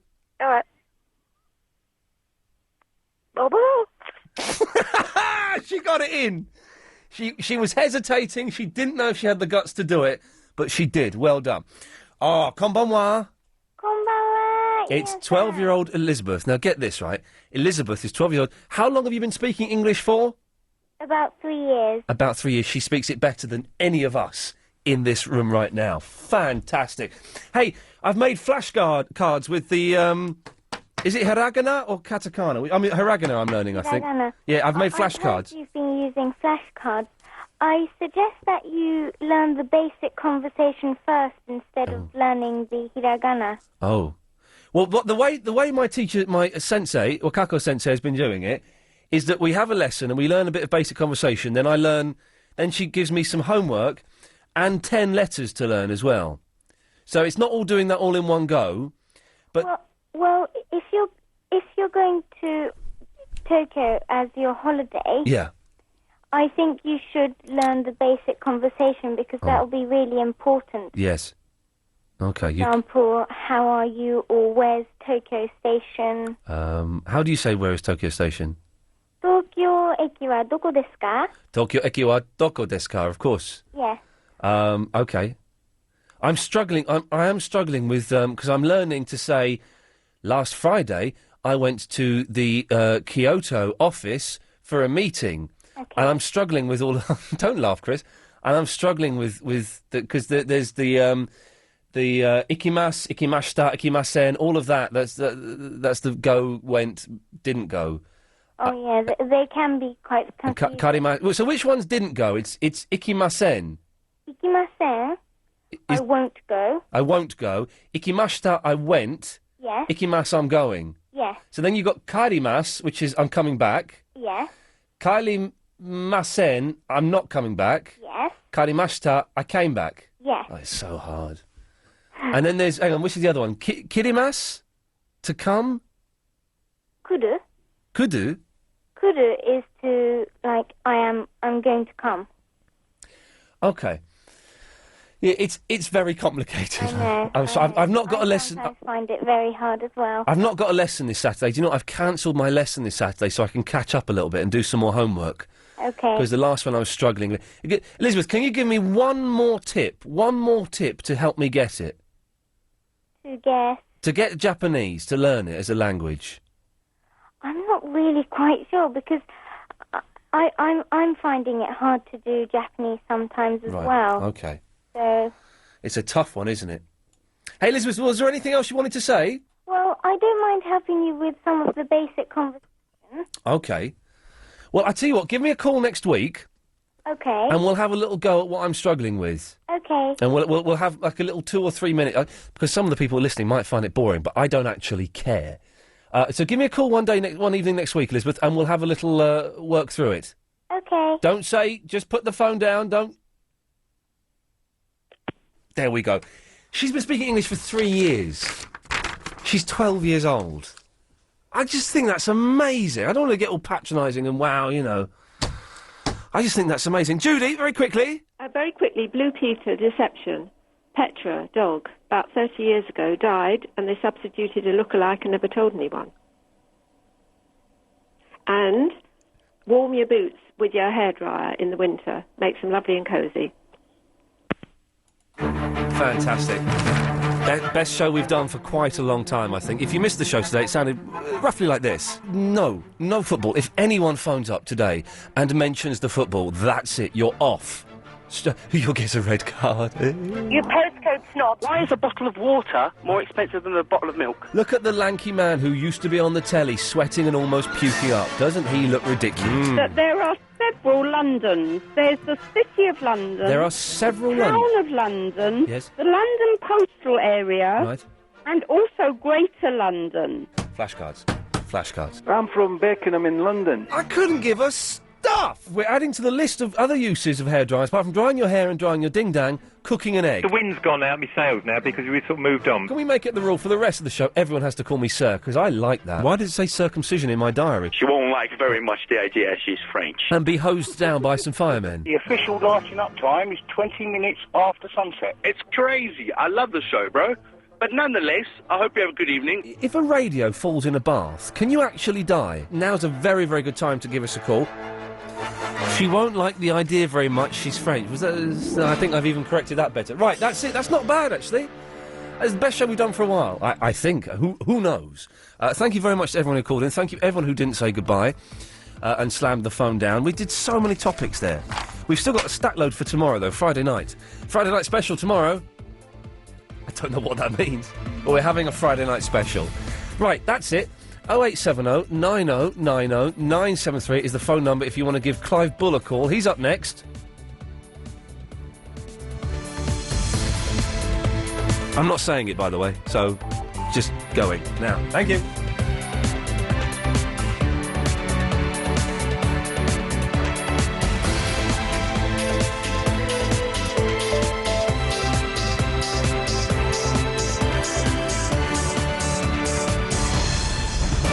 On 97.3 DAB and online, London's biggest conversation, LBC.